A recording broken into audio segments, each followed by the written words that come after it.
Hello, everybody. I don't know if, let me know if you can hear me and see me and see the chaos.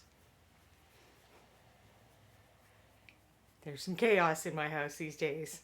Where are you trying to go?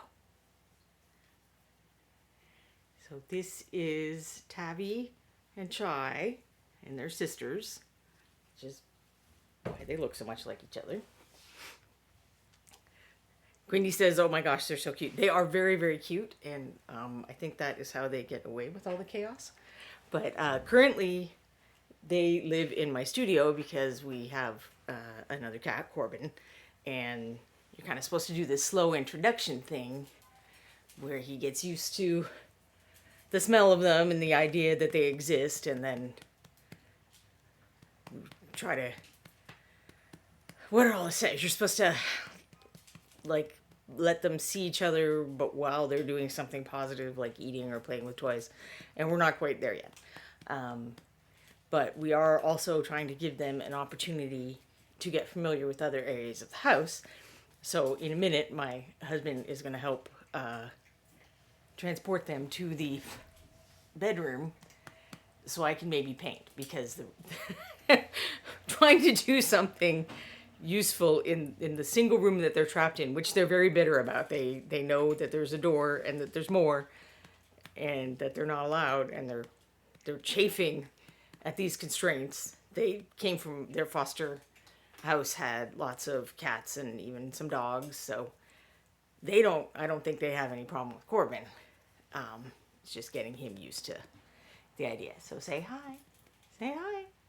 This is the cuddlier one, which is not to say that the other one isn't cuddly, just that this one is like a barnacle. I even got a little sling. I didn't put it on for the show, but I try to put her in a little sling so that my arm will not get as tired. I'm hoping that maybe she can even learn to, she'll sit in the sling and let me paint. But I guess we'll find out. So let's see. Do you want to come back from the tub? Good girl. Let me pick you up.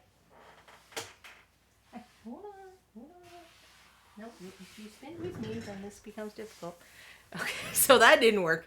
Hi, come back. Tabby. Come back. Hi, baby. Okay, now we have both of you. Come here.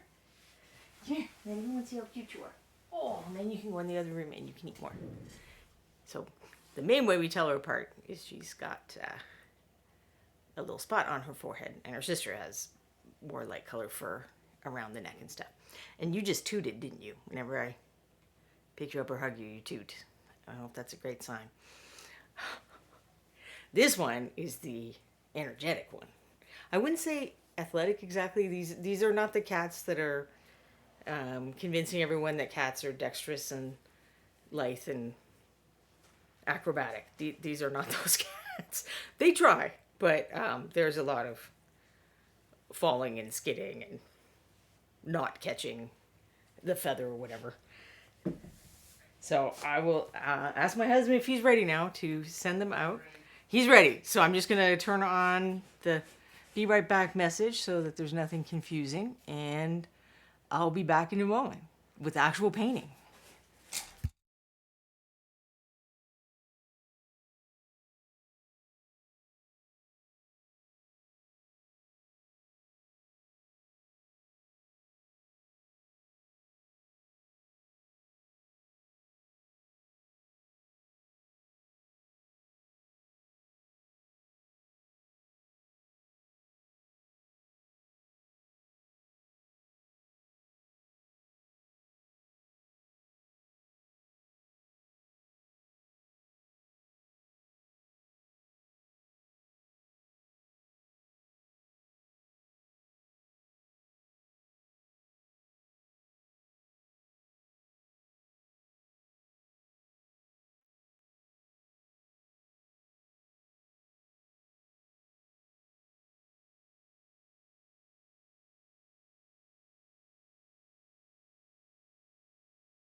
Okay, that was a little, they were a little more reluctant than I expected. Normally they're like right out that door.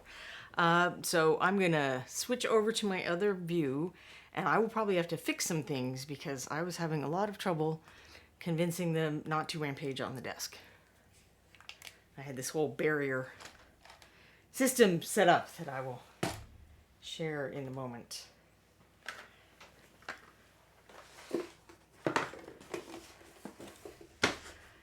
So my plan to set up and then show you guys the kitties, and then usher them into the other room.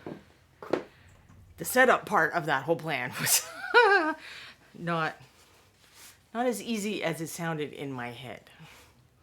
So I'm sure that you will be seeing them many, many, many more times in the future.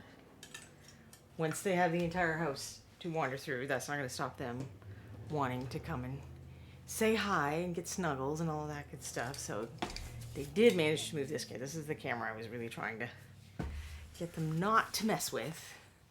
But I see that it is slightly askew.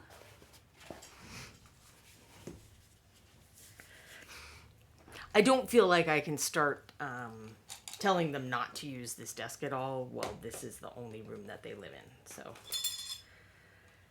they were quite allowed to wander around as they wished until today. So that was part of the problem, I guess. All right, I'm going to put my backup pants down here. Let's see. So if anyone came in late and it would said be back soon, we got new cats, and I know everybody, well, almost everybody on stream loves pets, so I wanted to share them with you all. But then we had to usher them to another room. So this was me attempting to make barriers all around my desk to stop them from going on the desk, which was only partially successful. So there's probably some cat hair around here. But what are you going to do? I'm pretty sure there'd be cat hair either way. So what am I going to work on today? Assuming that I can, focus at all, since I haven't really been doing anything other than trying to keep them entertained and snuggled. Well, and then, so my husband had to go, he normally works from home, but he had to go into a physical location last week. And so then I was like kind of going in between. So I'd come and hang out with them, and then I'd go hang out with Corbin, because then he was sad. He didn't have his favorite person. He didn't have anyone to hang out with.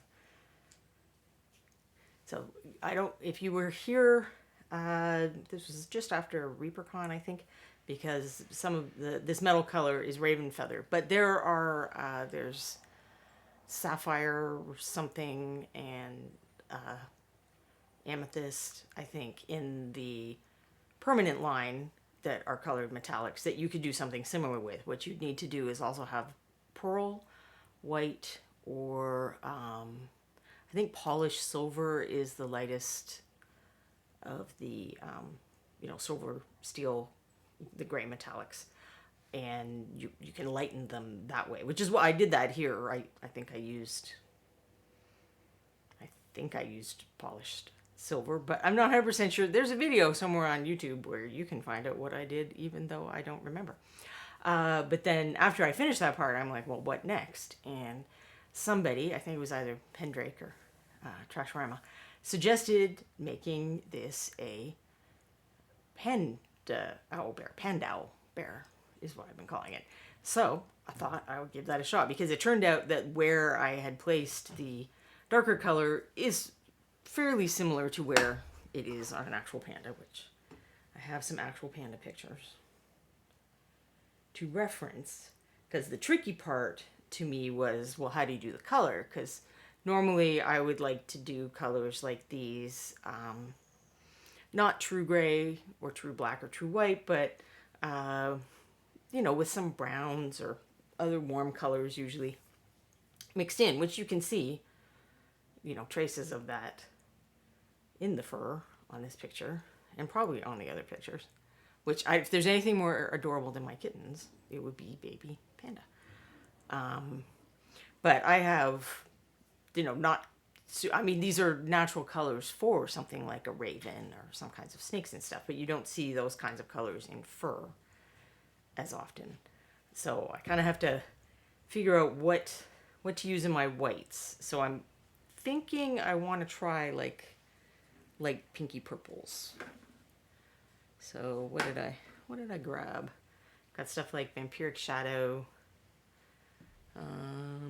Got some other ones I'll show you in a minute, but let's just look at a couple more pandas, which they do kind of have. It might be the light, but there's sort of a pinky tone to a lot of the fur in these pictures. And then there was this one. This one I think is the light. Is pretty blue. That's putting blue in the shadows. But this is a pandowl bear, so it can be whatever color I want. I just wanted to try to find something that would look nice with these bluish purple tones in the wings. And I edited my pictures of this guy, and I was going to show you, and it's like, but actually he looks better on video because metallics, so I won't show you pictures. But let's look at, so I just pulled colors off the shelf. I mean, if I wanted to go really pink, which I wouldn't, I would probably, you know, mix that a little bit with some gray, but that's Crowberry, which was also one of the Reapercon colors. But the dark elf, I was figuring the dark elf triad might work pretty well. I've got coal black that I figure I can mix in, and you can make something similar. I mean, you get blue liner, just mix in a little bit of green, you'll have something similar, because that's a Christmas color. I don't know about the pinkier ones, but that's my theory. And then the other way I thought of doing it is if we've got like a little bit of red and a little bit of blue here, could I go yellowy in the fur? And I think I don't love that idea at all. But, because that would, you know, that's a triad, red, blue, yellow. But I don't think I'm feeling it. Maybe for the beak or something to make it stand out. I don't know. So I probably, this nut brown, I mean, it is kind of a purpley brown, but it looks much less so because there's so much more blue on the wings. So I'm going to just set aside these golden yellowy colors because I don't think that they're very, and then I grabbed Shield Brown too because it's kind of like neutrally. It's just like, I find when you're having trouble and you need another brown and there's already a lot of colors on your miniature, that usually Shield Brown is a good answer. But I don't know if it's a good answer today. So let's find out what's happening in my palette. My palette does not have enough water because I was afraid of them flipping it off the table if I fully filled it. And sheet's all wrinkly because there's not enough water. And I think hold on, I have a setting here to make this get a little brighter that I usually put on. Well, if I paint white, that might end up being too bright. But we'll find out. We'll find out if I even remember to paint after weeks of chaos. Because before they came, there was not insignificant amount of time spent preparing our house to try to make it less of a death trap. Which hopefully we've succeeded. And also, you know, hide away anything we don't want them to completely destroy. But I accept that this may be my fate. We just put away some very expensive little breakable treasures that I had. And we're just gonna see what happens with the rest. I did not prepare my sponge in advance, so I'm working on that in the side. And I put water in a water bottle instead of expecting to be able to fill up my rinse cup. Because again, the level of chaos has been such that I'm fairly cautious. And by fairly, I mean a lot. But it's fun. It's very fun to see them. And this was kind of took a while to get here. You know, I think with Archer, we went to one of those pet stores that partners with a shelter. And The people who, like the pet store isn't usually involved. The people who run the shelter come and do the applications and take care of the cats and let you meet them and all that stuff. And they had gone home at the time when we went out and looked. We'd started at the Humane Society, and there just weren't any cats there at the time that seemed like they were a good fit for us. So we were starting to look other places. And we saw there was a litter of kittens, and we thought this one little girl looked like she would be a good one.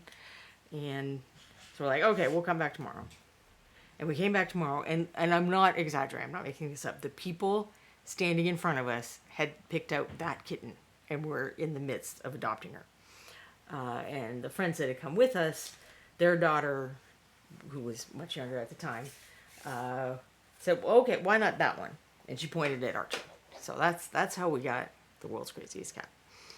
And then it was so funny because that pet store closed, and then the shelter that had adopted him out closed, and it was kind of like they were saying no take backsies. You got him now, he's your problem. Which, I mean, we loved having him as a problem. He was challenging, but he was also very awesome, always. But this time, just before Christmas, I was sad, and I'm like, well, I shouldn't do this, and then I looked at Pet Finder. And I saw them, and I'm like, oh gosh, they sound awesome. Because they were bottle fed. They said we wanted bonded cats, because we've never had cats that liked each other. And so they were sisters, and they in the picture they were hugging. It was just the cutest thing. And I've had tortoiseshell. My first cat as an adult was a very needy, cuddly, talkative tortoiseshell. So I'm like, well, I mean, I'm not saying it's never a pain, but I can handle that. But we're like, it's too soon. We everything we read said we should give Corbin some time to get used to, having the big change of losing one of his companions, even if she didn't like him, it was still a big change for him. So we got through Christmas, and I'm like, well, if they're still, if they still haven't been adopted after Christmas, maybe we should start looking into it. So we did. Okay, why is my white not coming out? Apologies, I'm very out of practice. You guys can hear me, right? Because it said welcome to the chat room again, like I just rejoined. So somebody, there we go. Wendy's confirming that she can hear me. So we were like trying to clean up a little, and I'm like, okay, well, there's an application process, so maybe we should submit the application and then continue on with the rest of our preparations. And it was a pretty thorough. Twitch is just being dumb. Twitch being twitchy. Okay, got it. It happens.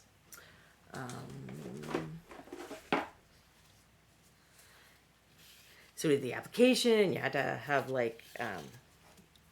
references and tell them about your vets and all that kind of stuff. And it was funny, a friend of mine that we asked to be the reference, we'd been her reference because she used to have to get security checks even, so she had to have fairly high level clearance for what she used to do. She doesn't do that anymore.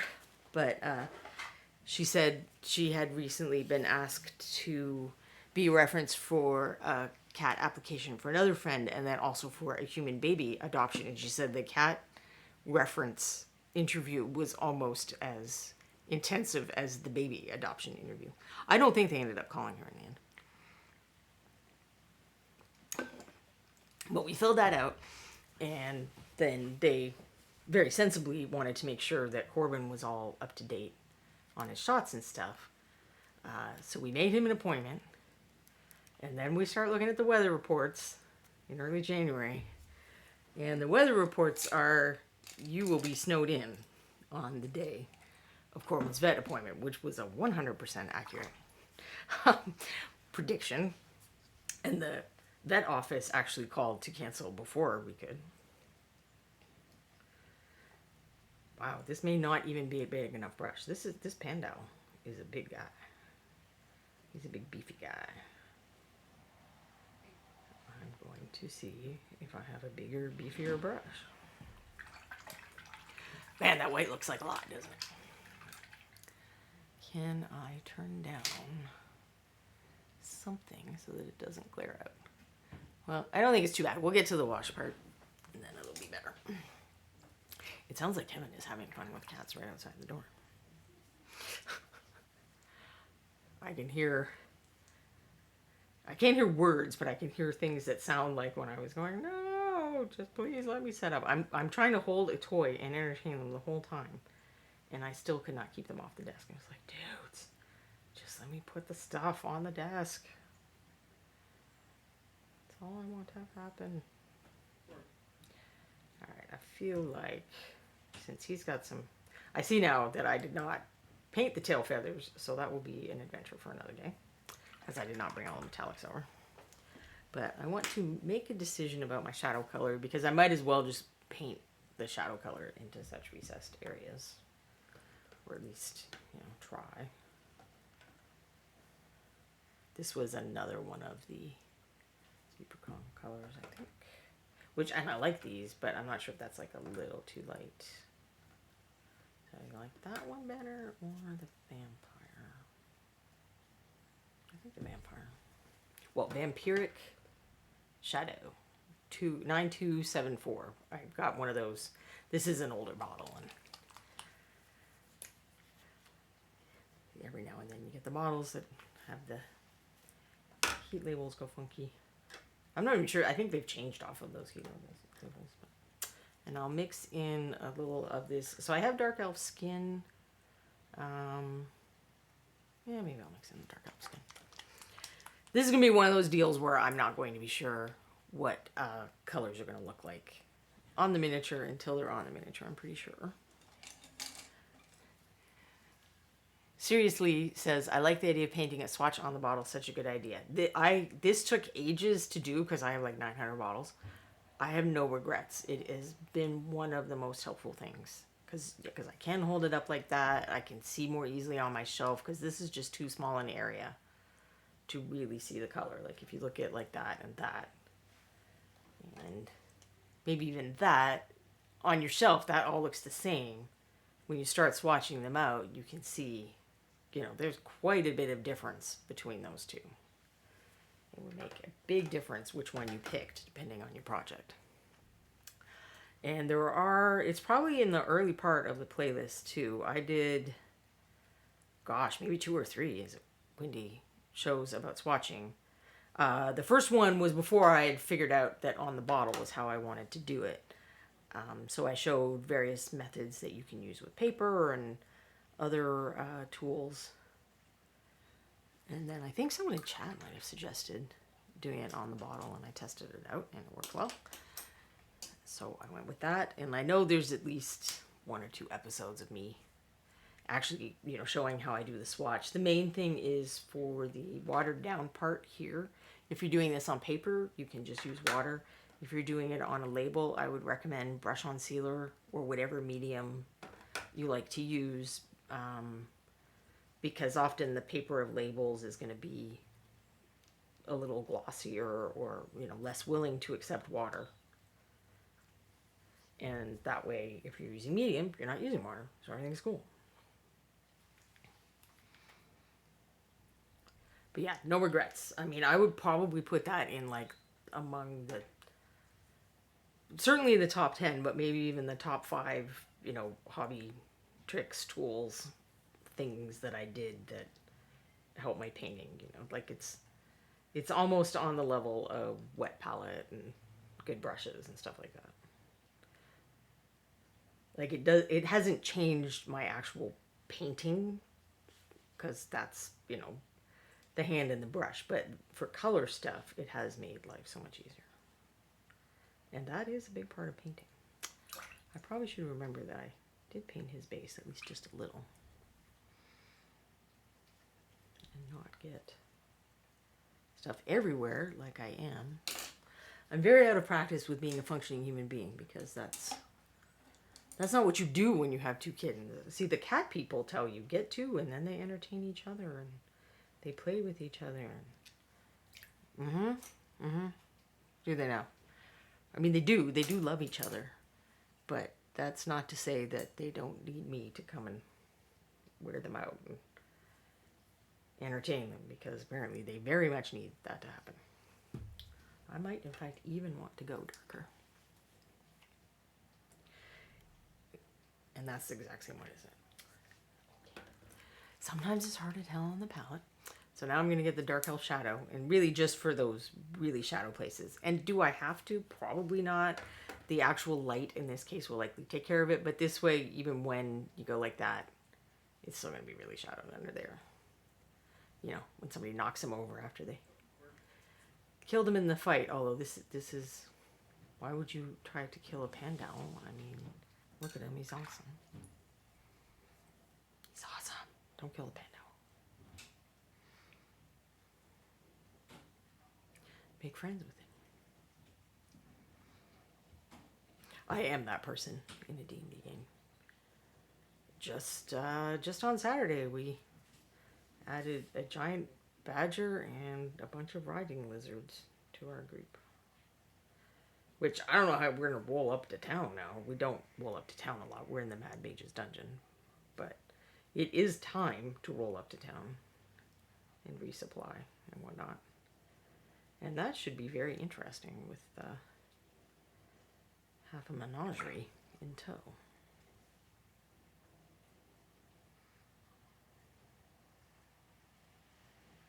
So this is a first coat. I'm not worried about Amazing Perfect Lens. We can fix that later.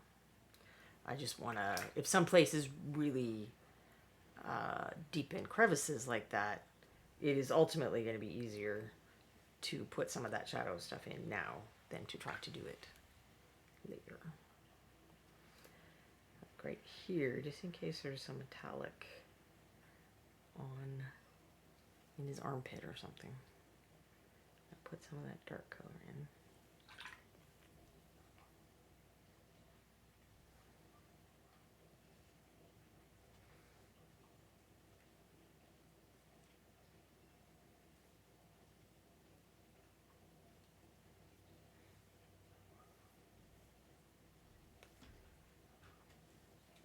Keep going with my lighter color, and then I can kind of, you know, refine it later.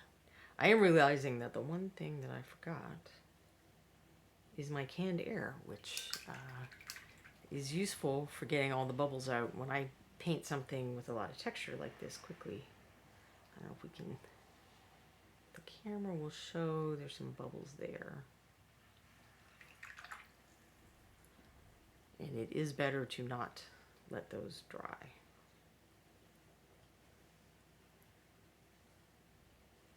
So as long as the paint is super wet like this, it's fine.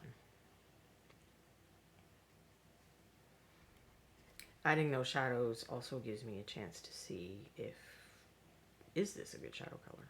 Am I correct? I mean, I guess let me know what you think in the chat too. Do you think that this works as a shadow color with the blue? Or do I need to go a little cooler, more blue? Which I might be able to add to some spots later.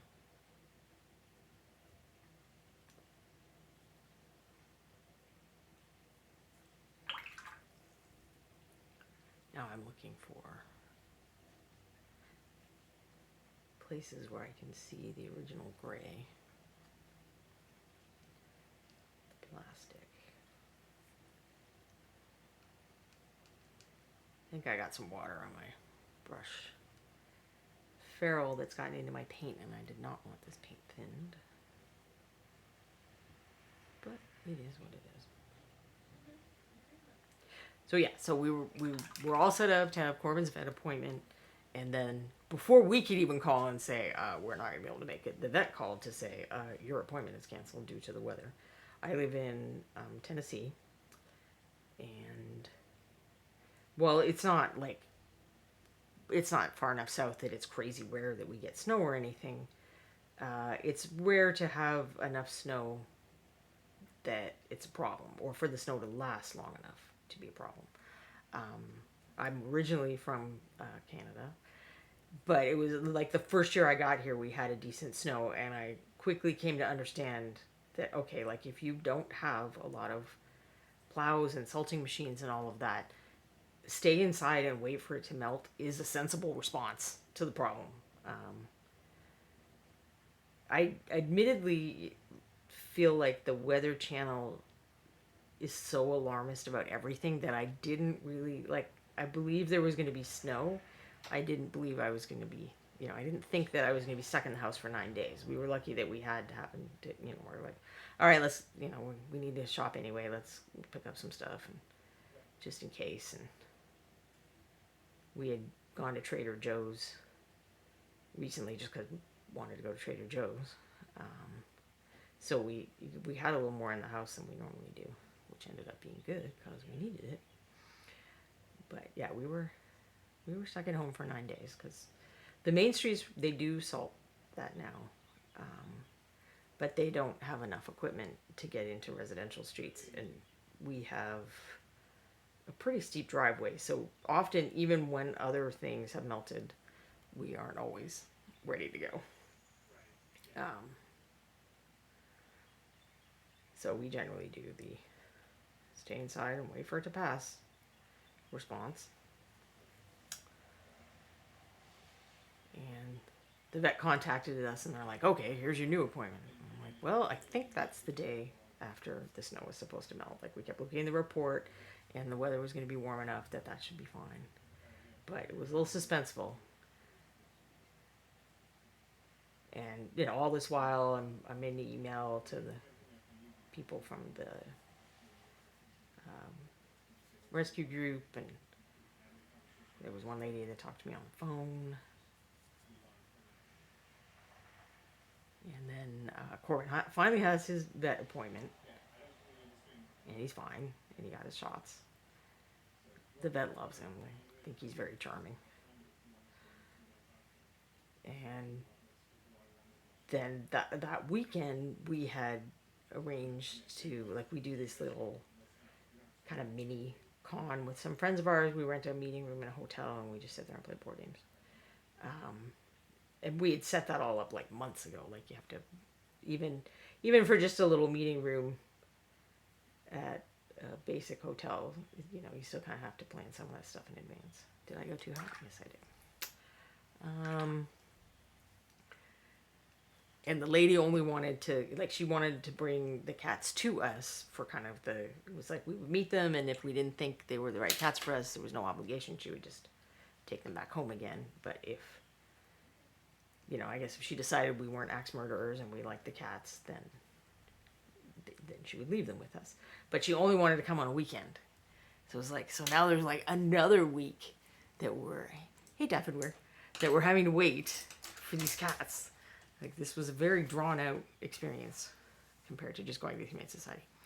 But I was pretty sure that these were going to be great cats for us, and we were going to be good people for them, so that it was worth the wait. Now we just have to convince Corbin that he wants to have sisters. Because he was one of the reasons we wanted to do it, and that we decided not to keep waiting, is he's just been sad. He's just been sad. He's so bored. I guess keeping track of two humans that don't really do anything was not enough to keep him occupied. And he would just kind of be wandering. He just wasn't himself. It was we think you need a friend. Even if you end up not liking the other cat, it's another living creature, and you're gonna have to do all your cat smell things and whatever else. So we think we need to go get you a friend, buddy. Seriously, said you can't go to the local farm and just get a barn cat anymore, it seems. I am sure that you can, but we thought about it, and we really wanted a bonded pair. We've never had cats that liked each other, and thought that would be a really fun, cool experience. So even if Corbin didn't adjust to them, they still like each other. Oh, Gary Michael Cosby subscribed for 42 months. Thank you. Reaper and I both appreciate that. And I wanted cuddly cats. Our cat's Archer, even though he was kind of a demon hellcat that we love very much, was actually cuddly. He was a cuddly demon hellcat when he wanted to be. And if he didn't want to be, he was not, you knew. There was no guessing whether Archer was going to like turn on you. It's like he was very clear about when he was in the mood for affection and hanging out with people and when he was not. So we used to carry him around like a baby. When we adopted him, even they had run out of those, little temporary boxes that they, the temporary carrier boxes that they give you when you adopt a pet. So they just gave us like a $20 voucher for the store and said, go pick out a carrier. But we're carrying him around the whole pet store during this. And he was fine. We're carrying him around in our arms like he's a little baby. He's like, what a... people serving me, I could get used to this for the rest of my life. And he did. But Ella liked to sit on my shoulder, or like, in a very specific way. She liked to sit on my shoulder in a very specific way. But apart from that, she did not like being picked up at all. And Corbin extra doesn't like being picked up. He always hangs out with us. Like, he likes us. He wants to be with us, but he's not a physically affectionate cat. And he's very large, so it's probably like, I would put my back out if I tried to pick him up very much. And even when he sits and cuddles on me on the couch, or he sleeps with my husband, sometimes he cuts off your blood circulation in your leg. It's like, oh my gosh, you are not tiny. The vet confirmed this. It was like, it's 20 pounds of Corbin. I was like, Corbin, my man, that's a lot of you. So we wanted cats we knew were affectionate because we missed having that with Archer. And my previous cats, my very first cat, when I moved out of the house, was like super affectionate. And I mean, she would get upset and annoying if she wasn't sitting on you. That was her problem. She's like, why are you not just sitting there watching TV for hours so that I can just sit on you and purr and sleep? And then also, if you have snacks, that would be great too. I think these ones are going to be like that. I have had trouble just eating like a cookie or something without having kittens right up in my face. Twizzybean says, whoa, that looks so cool. Thank you. So on a previous episode, do not remember the date, but it is archived on YouTube somewhere. I was experimenting with colored metallics to paint this I wanted to do like a raven feather, and this was the guy I found for it. And then it was kind of like, well, now what? And chat suggested that I do him, paint him, the rest of him, kind of like he was a panda. So now he's a panda owl bear. But then I've now realized I forgot the tail, so there may be another episode where I work on colored metallics, or I may do that on my own. I had hoped to finish up, so I wasn't here last week, but the week before that, I think, was the last time I streamed, and I had hoped to finish I was working on some non-metallic metal on the Gravedigger. I didn't bring him over like I usually do, because cats were rampaging over my desk a lot. I'm like, okay, let's have the minimum of miniatures in the rampage zone. But I hadn't quite been able to finish them on stream, but I was like so close that it's like, ugh, this isn't worth having that stream for. So I stayed, after I stopped the camera, I was working on them for a while, but I didn't quite get there. And I was like, okay, well, I'll just, take a day and sit down and, not even a day, like an hour. I'll take an hour and sit down and finish that up. But then the whole cat saga started, and I never got there, and now I'm not going to be able to sit and paint anything quietly unless they're having authorized explorations of another part of the house. So who knows when I'll get that done. But I'm actually going to turn the sound off very briefly and get my canned air, because I am seeing some problems with air bubbles here. So I'll be right back.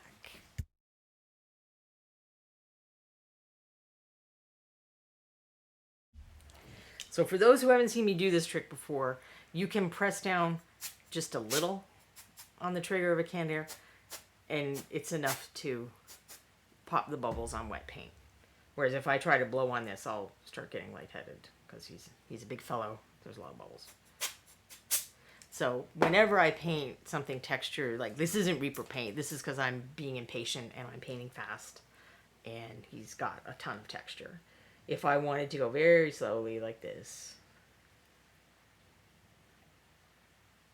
it would be fine. There wouldn't be bubbles showing up. You can pop them with a brush too, but this way I don't have to worry that I saw all of the bowls, because I know the air will get it. But it's that combination of painting fast and textured surface that leads to bubbles, I think. Because there are, I think they call them anti-foam agents in acrylic paint designed to stop them from being very bubbly. Quindy has shared the link to the owlbear that I'm working on, and if you are watching this later, the number on the Reaper SKU number for him is 44001. They have a number of owlbears, actually. Oh, cool, very different. I had a different one, and I still need to finish that one too, that I was working on to paint it like the owlbear in the D&D movie. So I guess I'm just painting a lot of white owlbears lately. That's what's happening.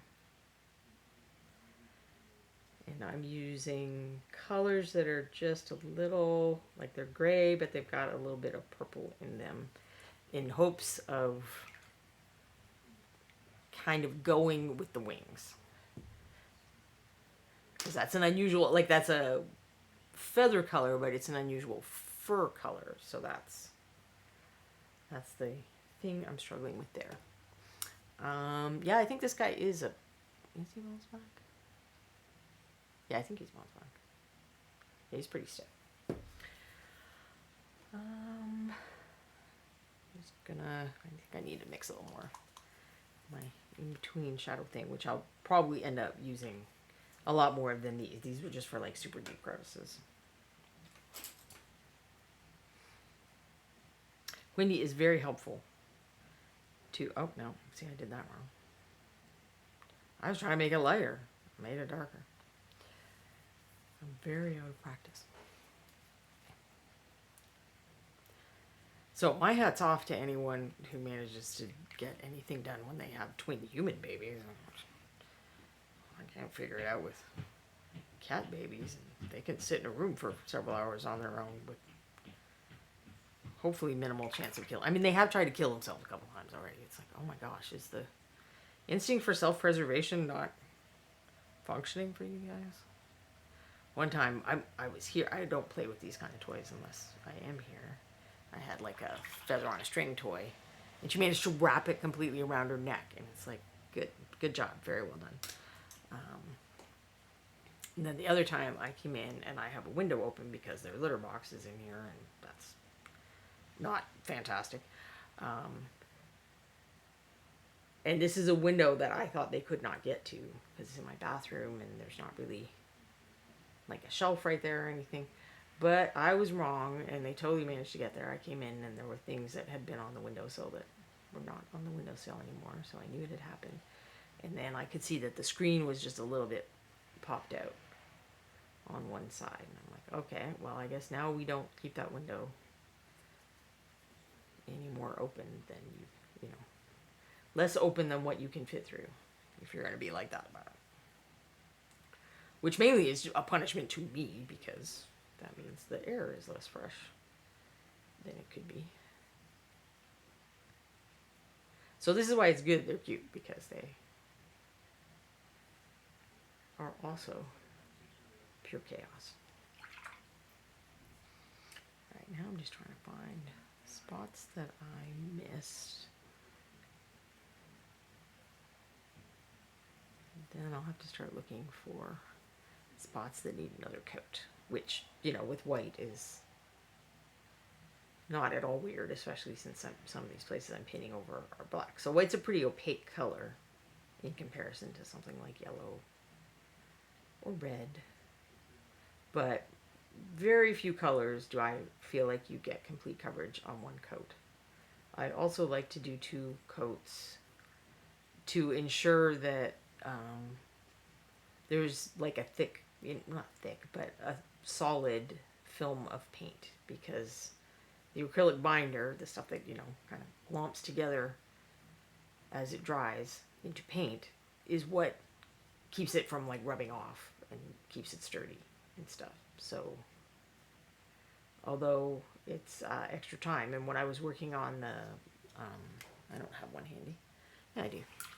So there's the quick paint kits that are a little bit different than the big long ready to paint kits. But when I was working on this one, actually it was the first one. That was little cobalts, I think. Ron said, does it have to be 2 coats for the base coat? And those ones were goblin. It was goblins. Goblin orange, which is actually, for an orange, is high coverage, but it is still an orange. So I painted him an example with one where I did 1 coat and one where I did 2, and it made a lot of difference to the final color of what it looked like when you followed all the steps. So I guess it's a good thing I have to paint the tail, because I have some little bits up here I'm going to have to fix, I think. But that's okay. That is one of the other nice things about acrylic paint, is it's forgiving. You just paint over it. If you make a mistake, you can just paint over it. You can actually paint more layers than you usually think you can before you start gumming things up. I mean, of these kind of paints. If you have tube paints or something really thick, that's gonna be a different story. But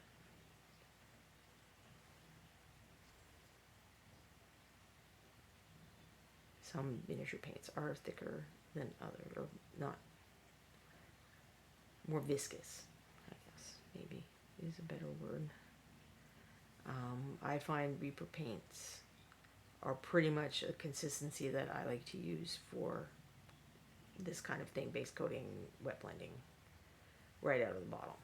I know Anne, if you watch Anne's show, which is on at, I don't know, Queenie's going to correct me in the chat. I'm going to say 11:30, Monday to Friday, on this channel. She always thins her paint, even just a little. And I hardly ever thin my paint. And we're both using the same paint. But to me, the test is, see, I'm running out of places that aren't wet that I can put my finger to brace. I will show you in just a second how I check the consistency question for doing like wet blending, base coats.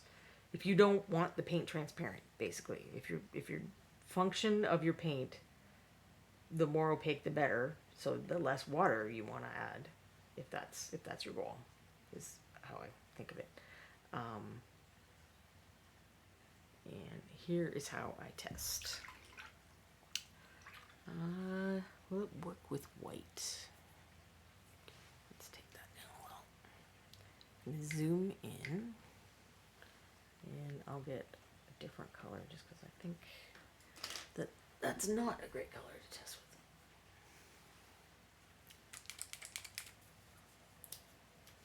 A little blonde shadow.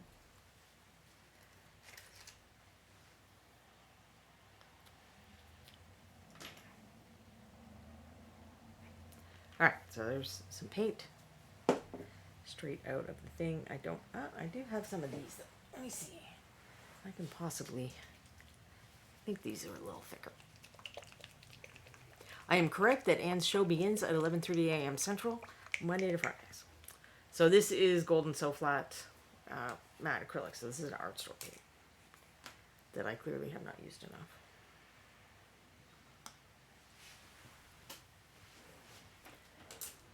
And it is yellow. Alright, so we're going to put some of that on there because I'm pretty sure that it is thicker in consistency than the Reaper paint. Now we will do the test.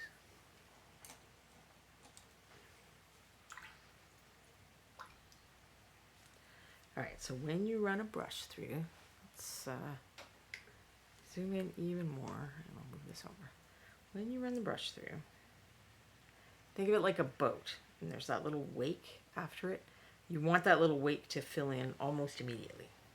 If it fills in almost immediately, then it's not going to add texture to your miniatures or clog up your detail or whatever. Now over here, you can see how much slower. And this isn't extreme. You know, if you had tube paint, that channel would just stay there. It's kind of staying a little bit now, actually. So this I would consider just a little too thick to use on a miniature. And I would want to add water. Until it kind of, you know, behaved the same as that Reaper paint.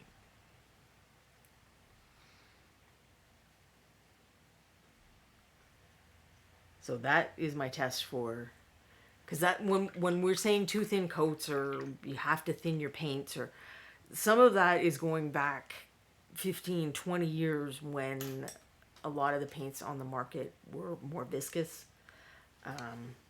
And some still are. There are still some paints that, you know, they're not as fluid in consistency as this, and you may need to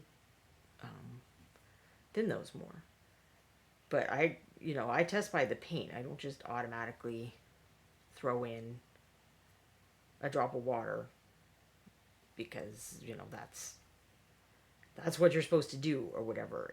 What you're supposed to do is not clog up all this nice fur detail and these feathers, and, you know, when you've got like a character miniature, the detail is going to be even finer. You're trying not to clog that up with paint and lose that detail, because that detail is your friend when you're painting, and you can use techniques like dry brushing and side brushing and washes, where the detail will do a lot of the work for you and make your miniature look super cool. So you don't want to clog up your detail. But when you're doing base coating or wet blending or, you know, certain other techniques, you want the paint as opaque as possible, as a rule. I mean, paints also vary in opacity, and you may have one that's like a little too opaque, and you want to add some water to control the opacity. But in terms of controlling the consistency, that is a slightly different question. And that is how I do that. I also have tests for transparency. If you've been here before, you're familiar with my testing it on paper system. But seriously, thanks for that. I use a wet palette too, whereas Anne uses the well. So her advice, I wasn't sure how to translate over for how thin. You're welcome.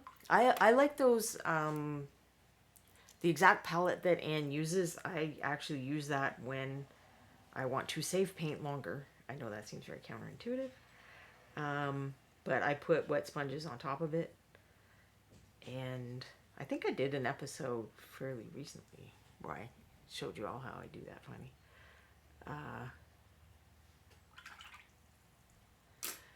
And if I keep those wet and I check them once a day or so, I can keep paint over a week. Whereas this is for today.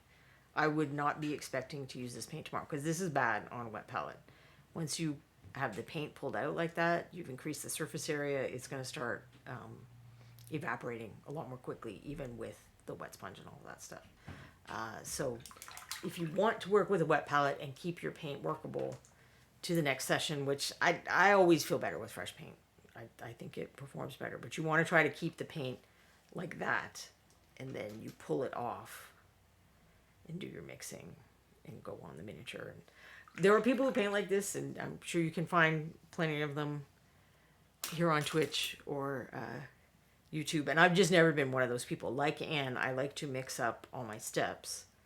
I'll do it here if I'm just working for this session, and I'll do it on a palette like Anne uses if I want to be able to use that paint over multiple sessions. And I used to always work with the palette. Like the first time I tried a wet palette, I didn't love it. And I think it was that controlling your paint consistency is one of the tools you can use to make a lot of techniques work, basically.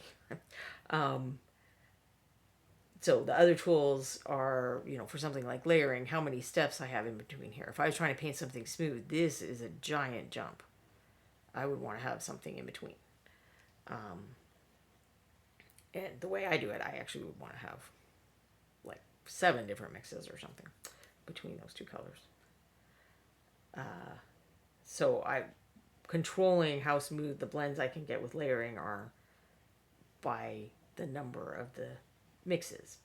But at one time I also controlled it with using more transparent paint. And then kind of the third factor is brush control, and I use that a little more now. And brush control is how well you control how, not just where you're putting the, that I want to get just on the tip of that feather, but that I wanted to do it so I was barely touching it, or I want to firmly apply the paint. And that's, that takes a while to build up. It actually took me quite a while because I found a lot of cheats and works around. But as you start to do that, you may find that you need to do the other things less. So the first time I tried a wet palette, I was still depending very heavily on consistency and dilution to be able to do what I wanted to do. And then as I improved and I tried the wet palette again. So I do recommend, like, when you see people do cool things and then you try that brush or that paint or that tool, like a wet palette or whatever, and you're like, ugh, this sucks, nothing is working like what they did, I hate it. Not everything is going to work for everybody, but also come back to it later and try it again when you feel more comfortable with other stuff, or you've just kind of had a little more time to see other people using it. Think about how to use it yourself. You may need to kind of adapt some of what you're doing a little. But there were other tools. I didn't like the Winsor & Newton miniature brushes at first. The one they actually have a series they call miniature, and they're shorter length bristles, and they're kind of in a wedge triangle shape. And when I first started painting, people like Jennifer Haley and Marika, those were the brushes they used. And I had gotten the regular Winsor & Newton, and I like those, but I was like, okay, well, these superstars that I deeply admire are using these brushes, so I guess there's something to it. And I tried them, and I'm like, I don't understand. I hate these brushes. And then, some years later, I was like, all right, I don't know if I couldn't find a brush, or my brushes weren't in great shape, but for whatever reason, I picked it up again, and I was like, oh, okay, well, I like it for this and this. So I still don't want to blend with it, but it's great for detail, or it's great for this other thing.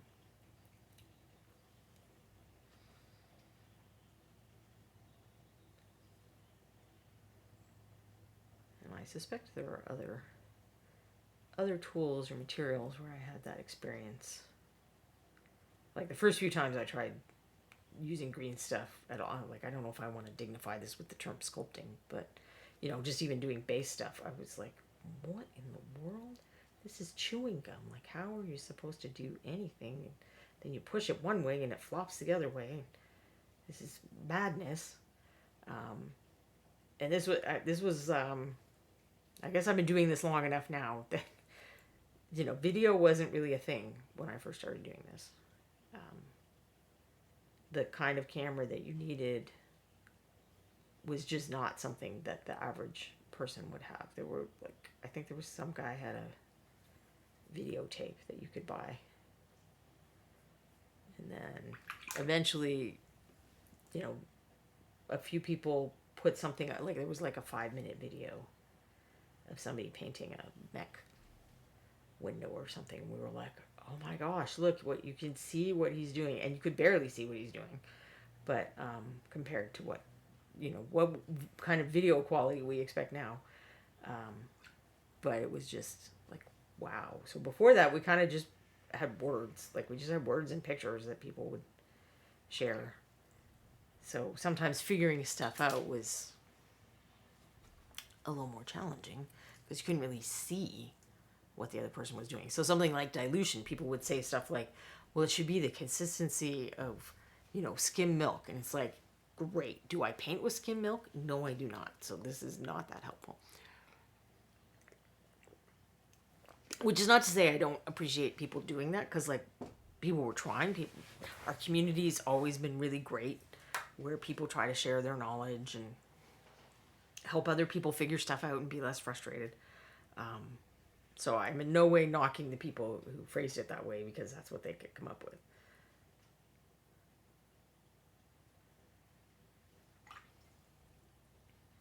But it is just always amazing to me how much things have changed. Anyway, because it doesn't feel like I've been painting. Like I know people have been painting way longer than I have.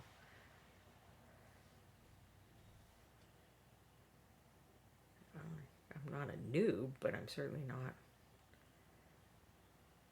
like the most seasoned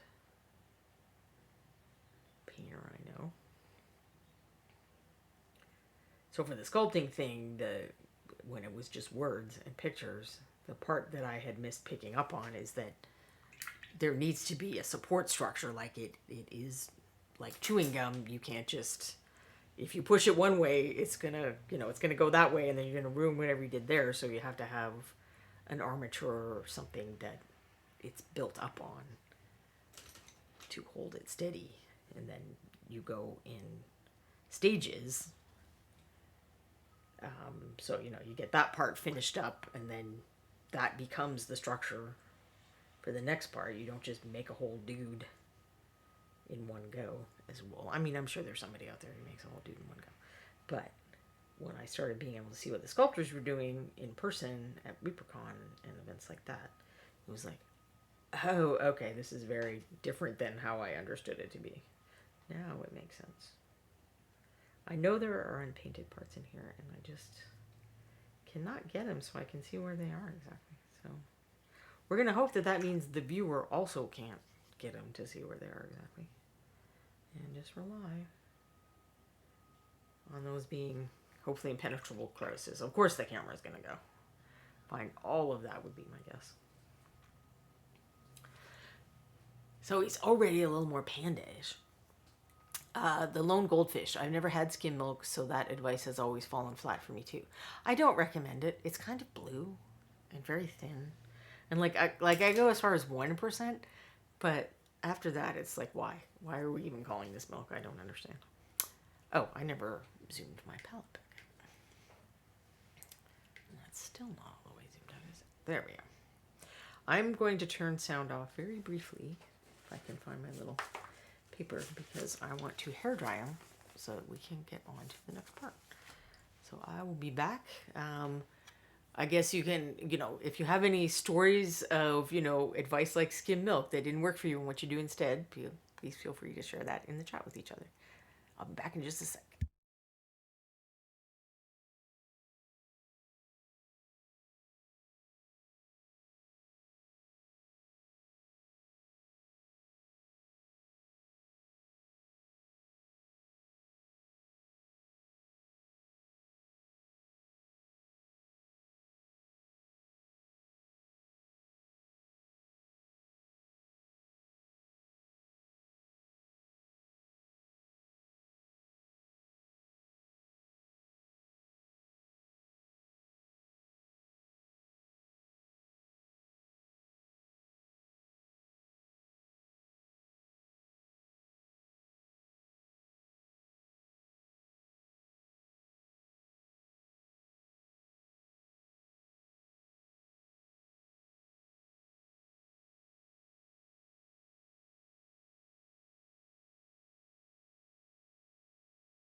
Okay, I'm back.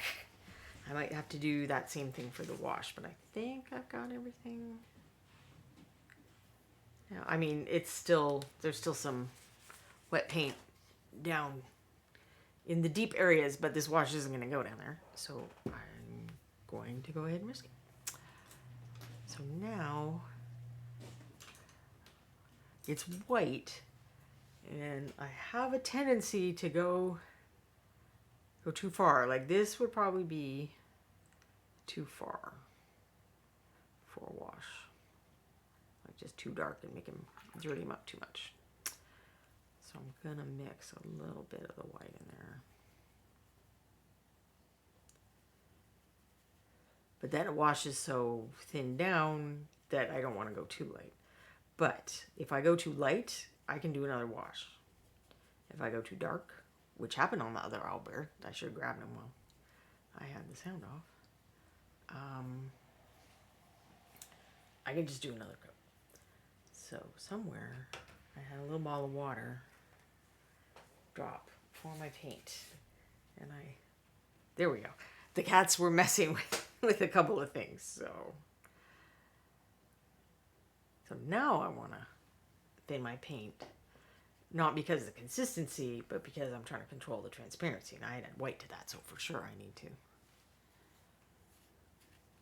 add some other stuff. I'm going to go ahead and add some of that brush-on sealer. Using some medium in your wash mixes can help avoid, coffee staining or ring marks or whatever you want to call those. Things that can annoyingly happen when you do washes. All right, so let me find, this is the other way I test. So when I'm testing for transparency, rather than is the paint too thick to put on my miniature, I use something like this where I've got printed text and I put a coat of that over. And how thin, what I'm looking for kind of depends on what I'm trying to do. This is a wash, so I don't want it super transparent. I think that's probably a little, that's pretty stark against the white. So either I need to add more white or I need to add more water. Where if you're doing a glaze, it appears I have not done a lot of glazes on this one. You really, you're going to want like colored water. Like if I was doing this as a glaze.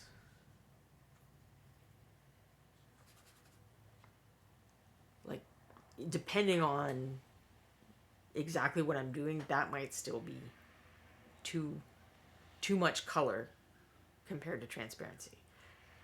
And then if I need to, I can, do it again. I can add a little paint and do it again. I've got options if I go too far on the conservative side. Why is this water bottle not watering? Weird. I can't believe I'm going to have to use the clogger thing on a water bottle. That's just very strange.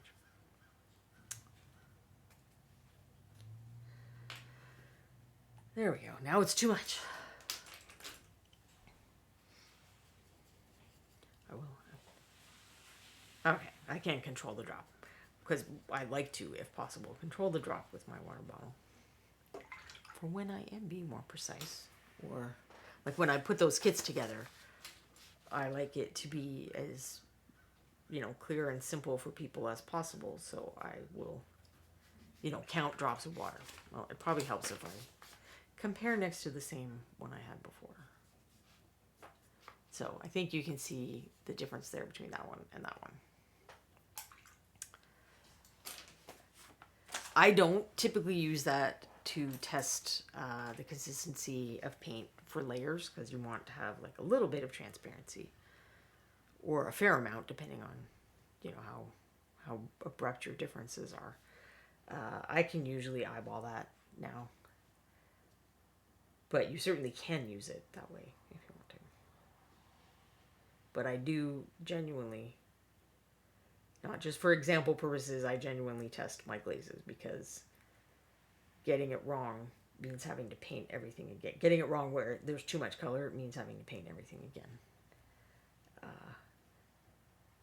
And that sucks. So a wash isn't as dire because I probably haven't done much other than, put that base color down. And this may be a little too, I think I don't want to let it seep too much into the crevices. I can also just add a little more water like on my brush for those areas. And yeah, I'm getting like a buttload of bubbles now. But we just let this dry a little, then I can do the compressed air trick. You can't do it when there's like super fluid paint on the miniature. Like this, I would literally just blow the wash around. But once it started to set up a little, you can totally do it. I could also have a pool of that medium out and add that on the fly if I needed to as well.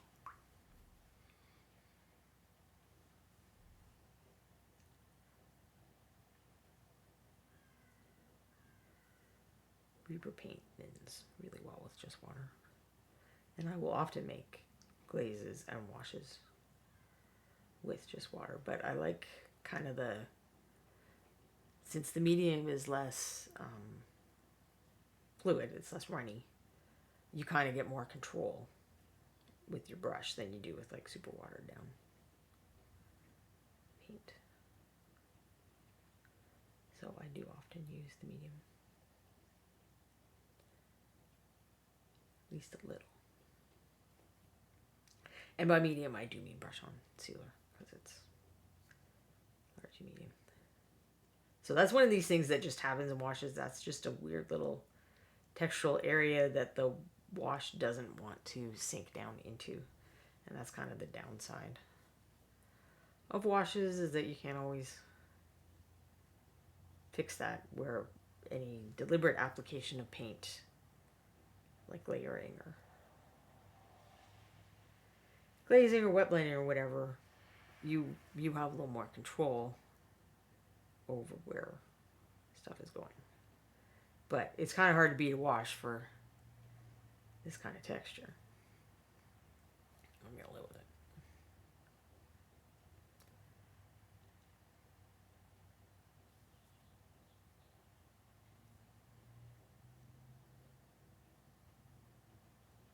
But if you've ever been frustrated by that, that was one of those things I found very frustrating when I was first painting, because, you know, again, there were no videos, and I just had text and words, and I felt like my paint wasn't doing what the words said it should be doing, and I was getting frustrated, and I thought, it must be me, and it wasn't. That's just, you know, there wasn't enough space in the thing that I was following that first time to explain what I just said, and I didn't have a video I could watch.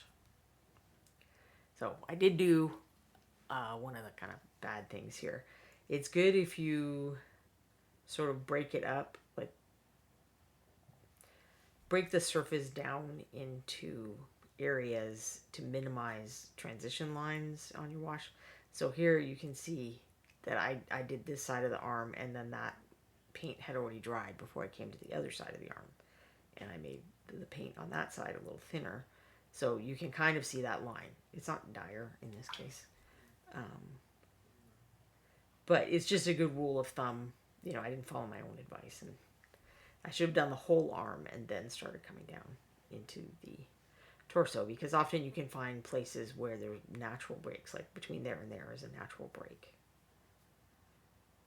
Now I'm trying to find places that I missed, because I'm fairly notorious for missing some spot during a wash, and that's a pain, because then you'll get that same thing. Other parts have dried, so then when you add the next bit of paint, like, you never get rid of that line between the sections. But I think I just have his head now.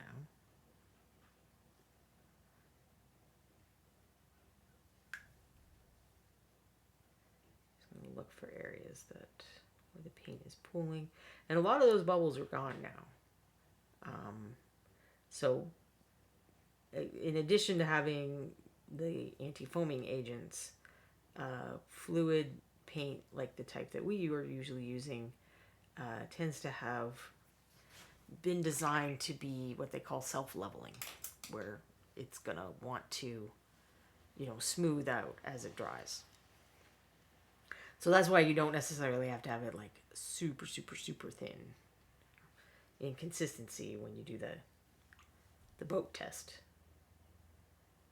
It's okay if it almost immediately fills in, because chances are the paint you're working with is gonna like level out a little as it dries.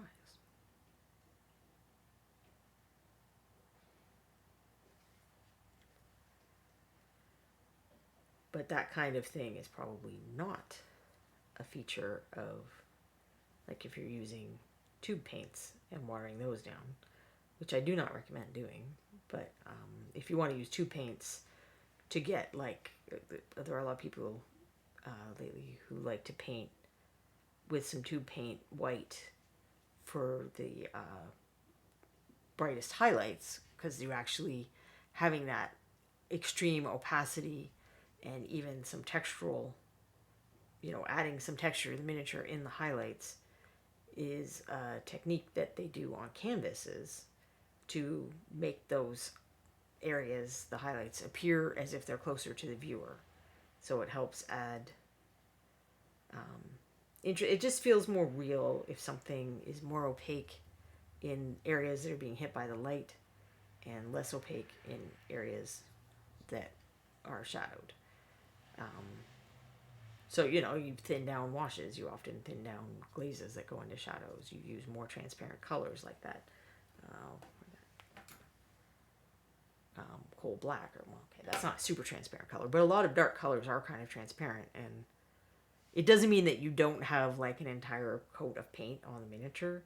Just that, sometimes using those dark, rich, but kind of transparent colors in the shadows, and then using colors that have white in them, and maybe the paint isn't thinned down quite as much in the highlights, is a technique that can be effective, because you're working with properties of paint, not just color. I guess you're using properties of paint to kind of simulate stuff that happens in real life as well. Green users. We all had to agree on what the words mean and come up with a common language for painting sculpting. Yes, indeed. And I don't know about sculptors, but painters stole a lot of words from other kinds of painting. Like a wash is a thing in watercolor painting. It's not exactly what we do. Like, it is heavily thinned down paint that you apply over an area, but it's not... There's not that kind of texture on watercolor paper. That's not what you're trying to do in the way that we are. And likewise, glazes are a thing in oil painting and stuff. We mostly agree. I think there's still a few terms that people use in slightly different ways. I think feathering is, some people mean like the brush stroke. Some people mean where you add water and you kind of thin to one side to make your layer transition smoother. There's a couple weird little spots where there's some variation in words, or, the term juicing came into practice, and it's like, okay, and how is this different than glazing? Like, didn't we already have a word for that? But I guess that person thought there was some difference in some way. Glazing versus washing versus slap chop. To me, the big difference in glazing versus washing, and I don't know if everyone puts it this way, but almost everyone does it this way, is that wash I put on, I just had big brush loads of paint and I was slapping it on. I want it to run around and get into the texture. Where to me, glazing is the transparency of the paint might be exactly the same, but I'm using a controlled, I'm deciding where the paint goes. It's like it's not going to run off anywhere because I only have as much as, I need on the brush instead of just having like that. Here, let's zoom in this again. So, like, I'll use a brush like that, and you can see as soon as I touch it to my hand even, it's going to start running down those little lines and everything.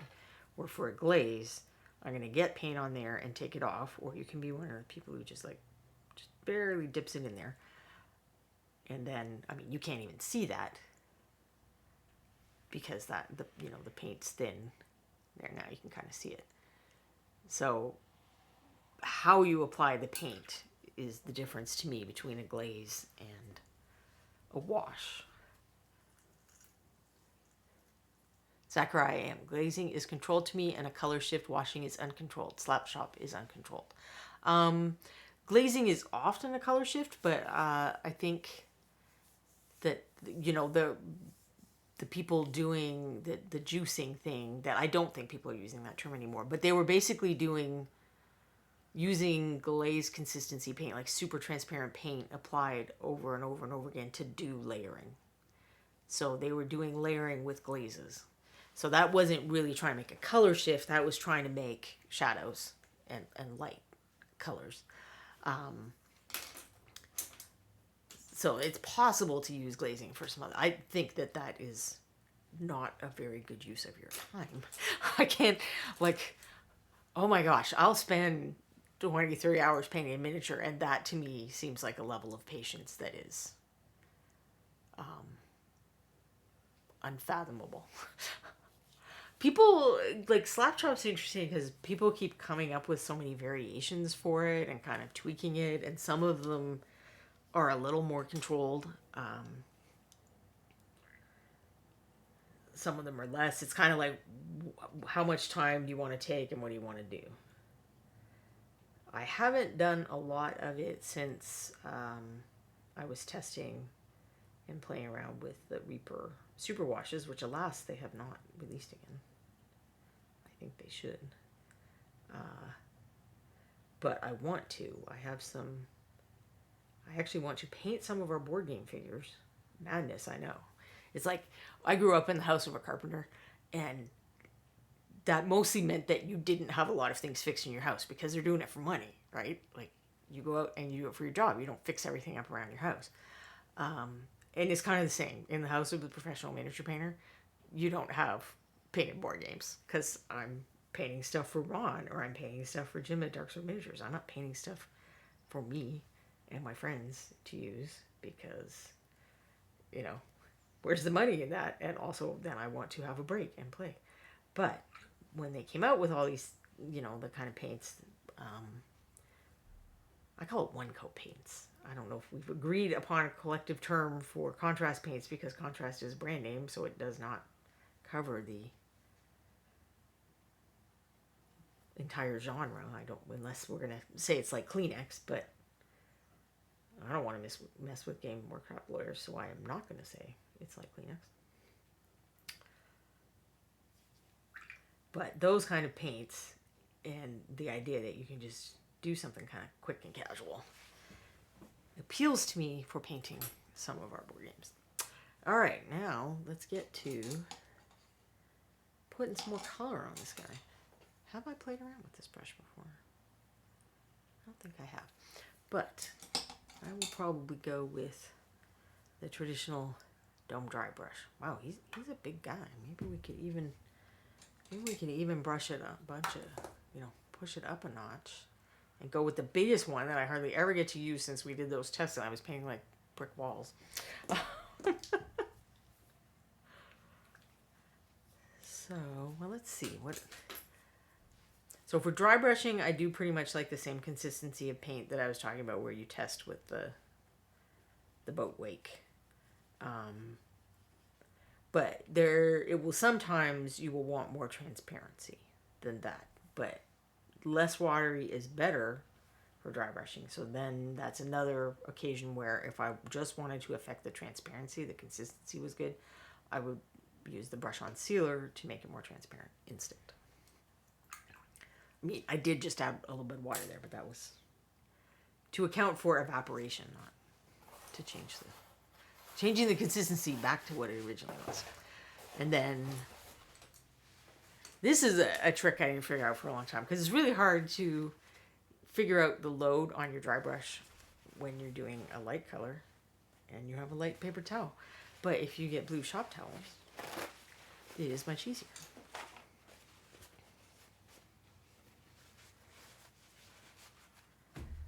So I'll probably use that a little. I also people have been, you know, complicating dry brushing along with slap chop.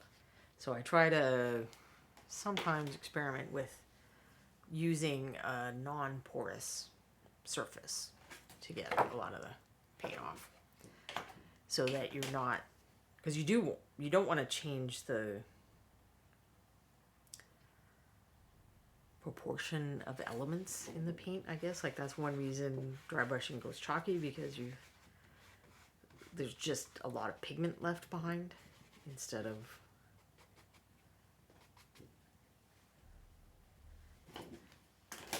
the other components of the paint, I guess.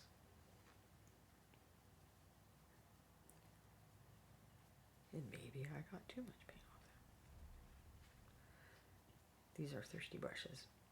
But again, it's that when I was talking about brush control, where you have some control over how hard you press and stuff, I can have a higher load of paint, and if I'm using a very light hand, I'm just going to get the top of the textures. The wash did end up being a little darker, so I'm also not too fussed if I get a bit more whiteness back on these areas that are going to be better lit.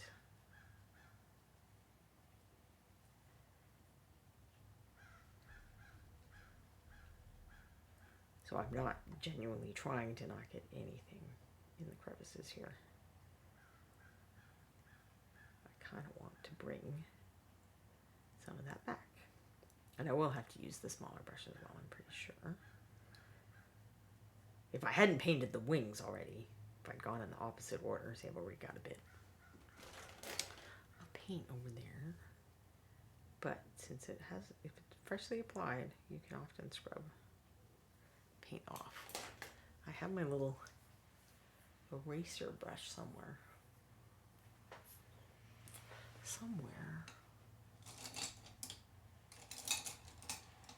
I moved all my brushes off my desk when I was doing the preparation for cats, because I've had cats in the past that like to chew brushes for some reason. And I was like, well, let's not just leave them out tempting them. So this isn't exactly my eraser brush, but you want something that's, if you cut a brush, you cut a flat brush off, it makes the bristles stiffer without actually making them, scratchy type bristles. And you can usually use that as an eraser on fresh paint pretty well. Zachariah M. I've even used cardboard, and once the paint covers the cardboard, it's a very good surface, since it's just like actually is a painted surface. Yeah, just a painted surface is a good one to use for unloading. That's not going to take away all your moisture as well. And Zachariah, stopped painting for myself until a year ago. Now I slap a unit or two in between commissions, so eventually I'll have a fully painted D&D campaign. Wow. Yeah, I do kind of paint for myself sometimes, in that, if I get the urge to experiment with something, or like I'm dying to paint this color, I'll sometimes just go do that, but I rarely finish a miniature, because that's not where the experiments go, I guess. But yes, I think of him dancing too, but this wing smack is going to be very painful for whatever person has had the temerity with this guy. He can't even with you.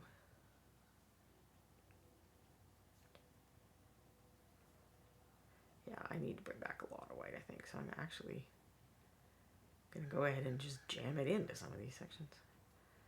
Could mean it's not.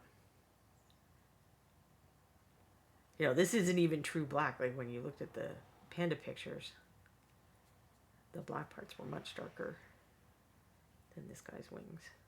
But he's a pandowl bear, so that's okay. Because he's a pandowl raven bear. He's got a lot going on. I wonder if he's cranky.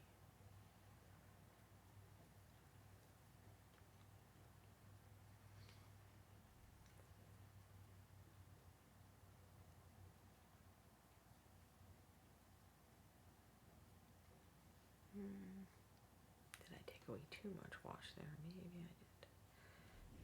Maybe now I need to check my paint a little more.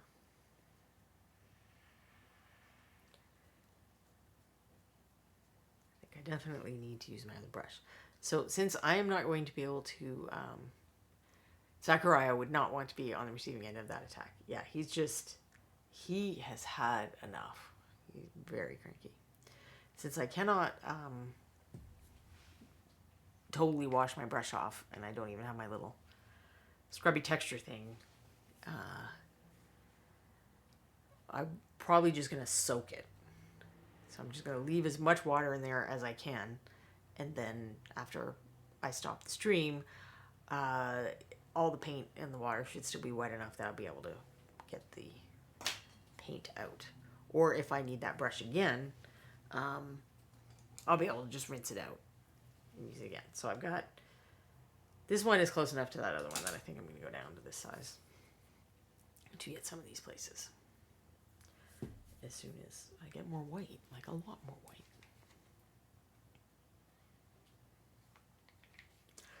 He's very chunky in comparison to the other owlbear that I worked on too.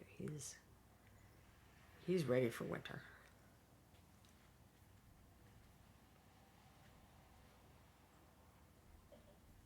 And I know this is a bad example. So the one thing that the blue paper doesn't have compared to regular paper is it doesn't have as much texture. So my skin does have some texture. So I will do that. I'm not recommending that you do that. But I do end up using my skin as a test for dry brush loading sometimes. I rarely paint on myself in other instances anymore. I did used to kind of be a thumb painter. I was never a brush slicker, but I was kind of a thumb painter. But now that I use the paper towel, I use some different ways of checking the consistency.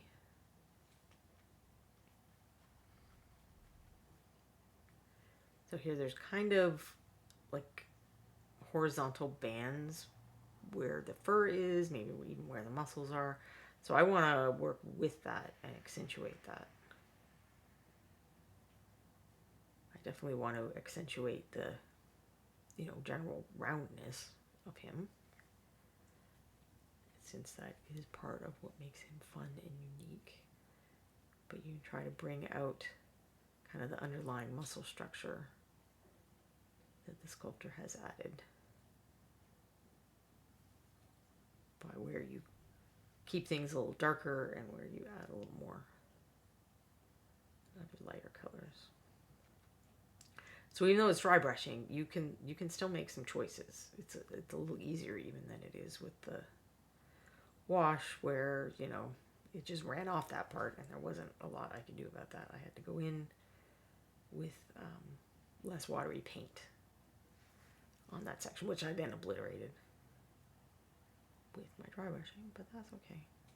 I can come back in and use a fine pointed brush to paint lines in between the hairs if I really want to.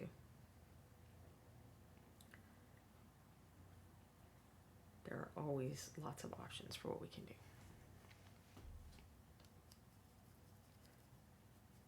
It definitely would have been more sensible to paint the fur and then the wings. But I'm not always a super sensible person. And I can fix it later. That's also a very textural area. It's not like I'm going to have to worry about, matching some perfect blend or something. As long as I have paint colors that are kind of close, it should be fine.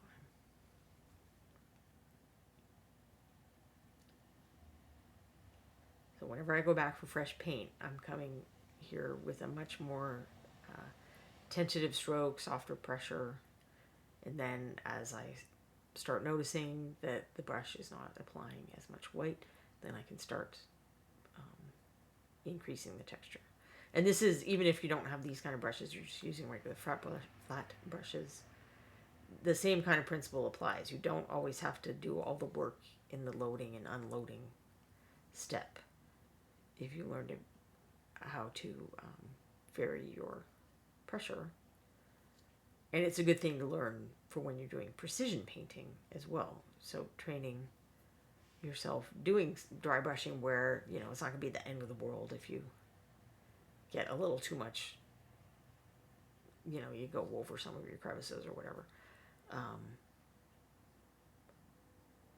is probably a nice way to combine painting quickly and getting some stuff ready for your game with building brush control. Because there's pretty much nothing brush control doesn't help with. Like, you want to paint faster? Okay, the more precisely you can paint, the more quickly you can paint. Like, that's one of the reasons I think that I'm not a super quick painter, because I have to, take my time and be careful if I want to aim well. Where people that, have really good brush control and get the paint exactly where they want it, they can just rip miniatures out in no time. Like, I'm always just astonished when I hear people say, and I base colored the entire miniature, like for slap chop or whatever. I did that in 10 minutes. It's 5 minutes. It's like, okay, well, I would love to be you. I cannot do that. I'm a slow painter.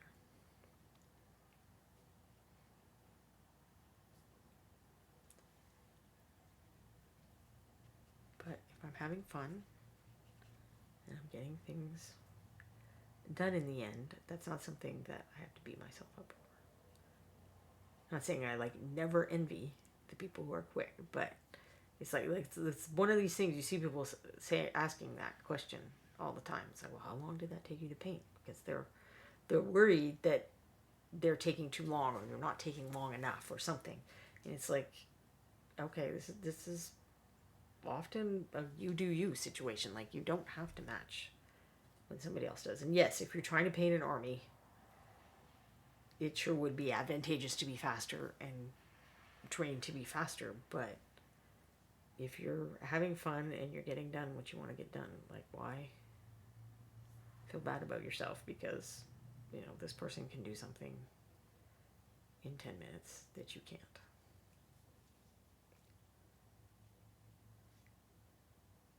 We're way too self-judgmental as a rule when it comes to stuff like this. I don't know why. It's like, you shouldn't be able to do something at all visual or arty unless you're going to be amazing at it. This is the attitude we seem to have sometimes, that you can't just do things for fun. And it's like, why? You can cook for fun. You can ride your bicycle without, wanting to go in the Tour de France. You can there are so many other kind of hobbies where people don't expect themselves to be professionals, to be amazing, to have the best possible result, and they're comparing themselves with people who are professionals and amazing. But for some reason, with art type stuff, anything with paint and color and things like that, we get weird about it. I think singing might be another. It's like, well, you shouldn't sing if you can't sing, right? Okay, why not? Why can't you just sing in your car or go to karaoke or whatever, even if you're not amazing? Like, if it's not your job, why isn't it okay to be not amazing at it? I do not understand that philosophy. I'm not saying I've never had those thoughts, because I have, but eventually I realized that I was not having helpful thoughts, because it doesn't make you improve to think that kind of thing. Mostly it just makes you want to stop doing the thing, because you're like, okay, well, I'm bad at it, I shouldn't do the thing. It's like, but you get better at it when you do the thing. That's how you get better at doing the thing. And also, if you're having fun, just do the thing. Who cares? So I did get a little bit of a coffee stain on that ear. I think just because of the way the texture was, and I didn't shove the wash down in there enough. So I'll probably have to do some fixing on that ear. But that's kind of a detailed area anyway, so that will be fine. Sakurai M. Regardless of the challenge rating of the work you are doing, you are still practicing your art. This is a good thing, as art requires a lot of practice. Yes. And generally, if you want to get better at something, you have to practice stuff you're not good at, that you're going to get not the ideal results at. Like, if you just do the same thing all the time, you're going to get probably pretty good at doing that thing. There's a certain theory of intentional practice. Like, it's not just doing a thing. It's like you've got to be doing a thing, thinking about, you know, like I would say, if you wanted to practice your brush control, thinking about that, okay, now I'm letting up on it, now I'm pressing a little more, that kind of thing. And I did need that smaller brush here too, didn't I? And after I put all that water in there. But yeah, if you actually want to improve at something, you have to accept the discomfort of not being great at it, because you're going to start trying a new skill that you're not as good at, or you're going to try doing, you know, like maybe you can do simple freehand. You could, I don't know, paint a smiley face or something, but you're trying to paint a particular insignia or numbers or something like that. So even if you're really good at painting the smiley face, when you start trying to do the more detailed thing, it's probably not going to look great the first time. It's not going to look great the first few times. And that's just how improving skills works. You have to suck before you can begin. Yellow is square. It's the pottery class analogy, right? Oh, I might not know that one. What's the pottery class analogy? Because it sounds like it's probably a great and very likely more succinct way of saying what I'm trying to say. Succinct is also not one of my specialties.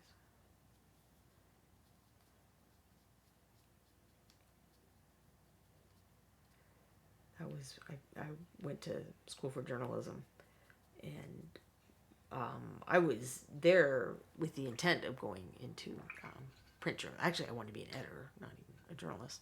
But we had to do a unit in television and radio arts, and then they're like, so you're writing like a 30-second spot. You're trying to explain the latest update in a war in 30 seconds, and I'm like, yeah. This is not my area. I was not the person who ever had problems hitting the minimum for whatever the essay size was.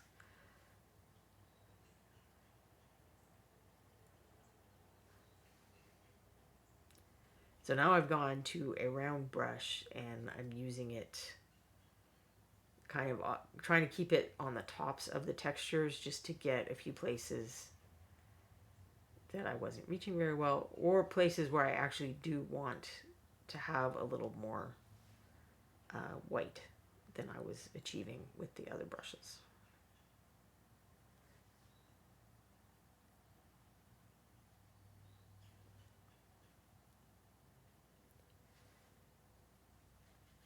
This might be a place actually too. Or I could use like the tube white, but I cannot remember now if there is some on my desk still. Maybe I'll have a look.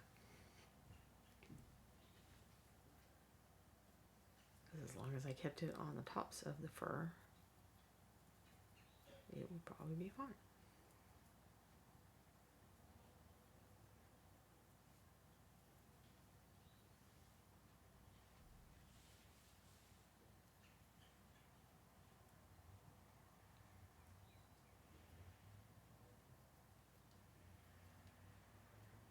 So let's take a look and see if I have some tube white. I don't do that technique as a rule, but I have it just in case the urge comes upon me. And look at that, I do have it. So it's Liquitex, and this is tube white. Now we'll definitely be able to see what failing the boat test. See, I don't even need to do the boat test. You can see that this is very textured, and if I painted that as is on miniature, certainly if I glopped it on, I would very likely fill in texture, especially fine texture.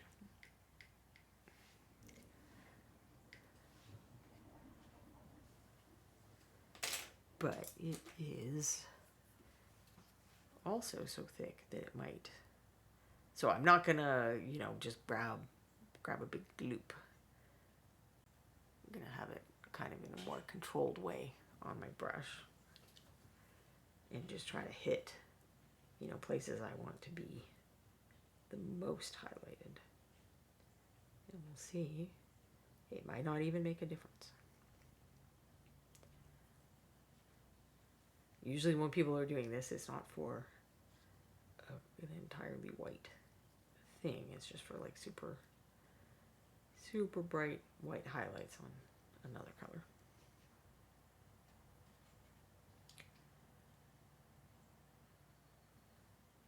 Let's see where I could test. I could test on like this side of the back, since that is going to be a side that's receiving more light, at least in spots.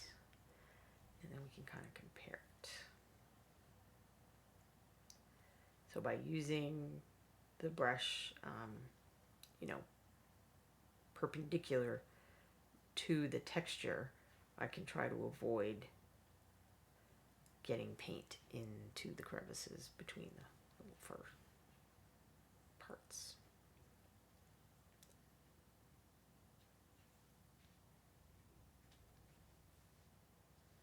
And actually, I don't know if you can tell on camera, but I think it is making a difference. It's making more difference than I expected. Let's actually, I'll take the light down a little and see. In theory, my light should dim. Look at the head again.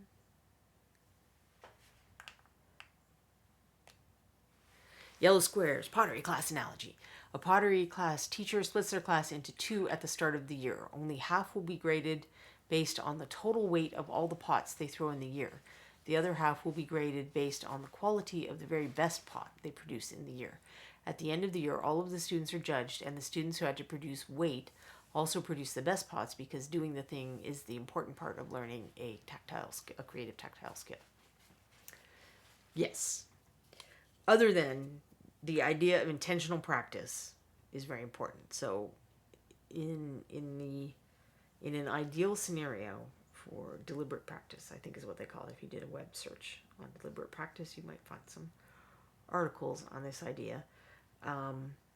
You're trying to push your skill just a little beyond what you're comfortable with. So this is probably easier to figure out for sport type of things than it is for, like if you can throw the football, if you can, football, I meant basketball. If you can get, in the hoop from this distance, then you just back up a foot. And then once you do it there, you back up another foot. So you're always pushing your boundaries, testing your limits, making it just a little bit harder. But you don't go from, okay, if I stand right in front of the basket, I can get the ball in, and go, to the exact opposite end of the... Me doing sports analogy is not great, because I know sports. It's not an arena, court, the other end of the court. You would want to work up to that. And that people will sometimes frustrate themselves miniature painting, doing that kind of thing, because we actually do this kind of thing in the hardest way possible, because we're trying to do all of the things at the same time. Where if you're learning to sketch, you might just paint noses. You might have a sketchbook full of noses if you're bad at noses or hands or whatever, and you don't do the rest of, you don't have to do the whole person to practice doing noses or hands. You just do the things that you're poor at. Or you start painting in black and white, so you're just dealing with value. And then after you've kind of got value under control, then you start adding color. Like, these are both very common tools in traditional art instruction to focus on, a specific thing, a specific shape, some other, very specific task, where we're like, okay, I'm painting a whole guy and I'm trying to do the value and the color and, these 4 different techniques, because here it's going to need blending, and here it's going to need, texture, and here it's going to need freehand. It's like, holy crap, we are trying to do a lot all at once. We need to cut ourselves some breaks. Like, we did not decide to do an easy thing. It's cool and it's fun, but it's a lot more cool and fun if you cut yourself a break and you're not expecting perfection and to achieve what people who've been doing things a long time and have practiced and studied a lot are doing.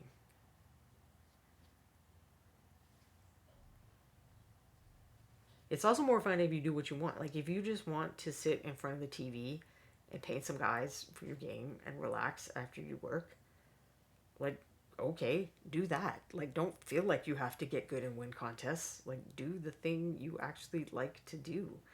I like to explore things and do experiments and see if I can do a little better and sometimes enter contests, but I'm not as into that as I used to be.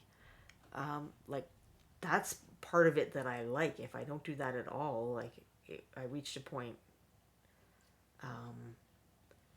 where I wasn't sure what I needed to practice because in the beginning, I mean, you know, you need to practice everything. You can pick any two things and work on those, and you'll probably get better. And then you pick a couple other things, but eventually it starts getting into color and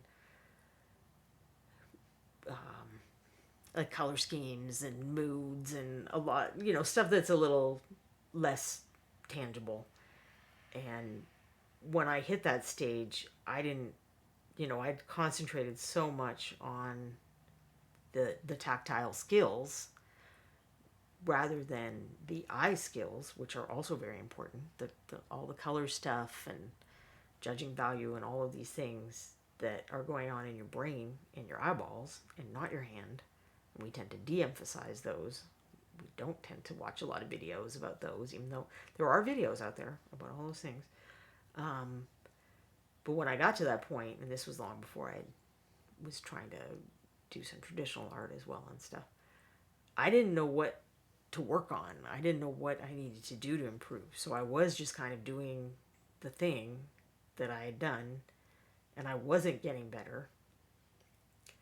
And that was frustrating because it's like, okay, clearly I have to push myself in some way. There's something I'm not understanding here. I've achieved, you know, not the peak of the physical skill, maybe, but I'm in a pretty high level of that, and but my stuff still isn't good. Like it's still very far away from the people whose stuff I'm admiring. So what am I missing? And that, you know, I kind of had to think about it a while.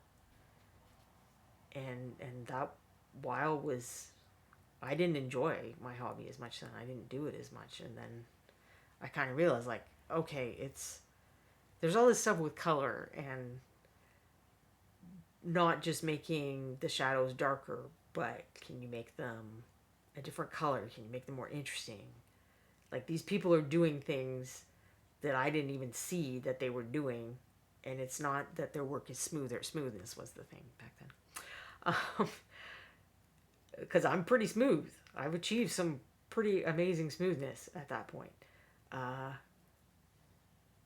But so that's not it. That's not what's missing from my work. I don't need to sit down and practice that for another few hundred hours. I need to figure out what they're doing that I'm not doing. And a lot of it was color stuff. Like almost all of it was color stuff. Well, I mean, I don't know if that's true. There was a lot of things. I'm sure I've talked about some of them here and there over the various streams. And then after I figured it out is when I came up with, if you've taken a class with me at conventions, one of my more popular classes was, what did I used to call it? Next level. It was something about that getting to the next level. And it was kind of a broad overview of all of those kinds of things that you may not have even thought about. Telling stories, which is something I'm very bad at. I still need to practice that more.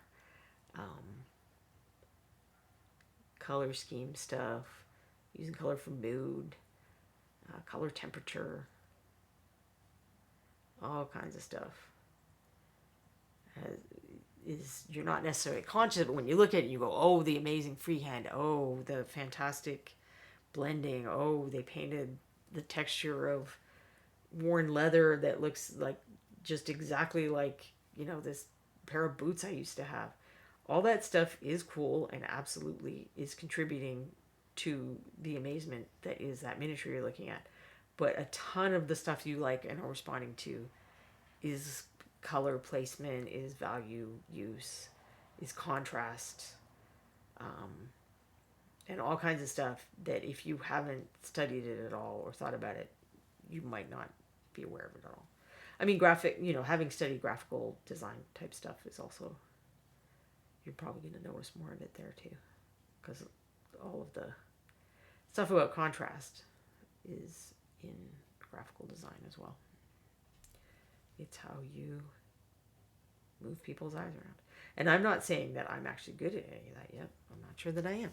But I at least now know what I'm bad at, I guess. I don't know. But I think it does help to pick a couple of things at a time. So, after I had that revelation, I don't remember the exact things I picked, but I picked, like using more interesting colors in the shadows, say. Or for a while, I worked on bases that suck less.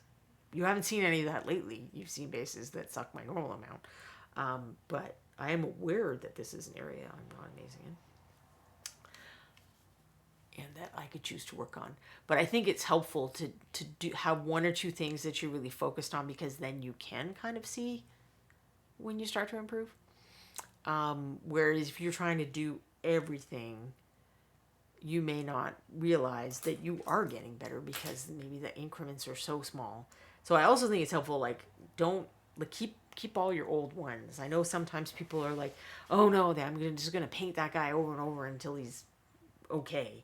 And it's like, no, like, paint one, finish, move on, and then 6 months later, get that one that you finished, and you're very likely to see a difference between that one and the last one that you finished. Because, it's like anything else. It's, like when you lose weight or gain weight, you don't always see it right away. Or all my wrinkles, I don't think I saw all my wrinkles right away. That they're showing up more.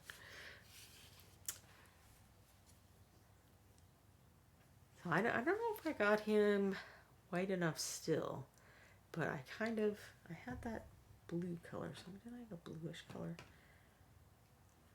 Yeah, the mistwood.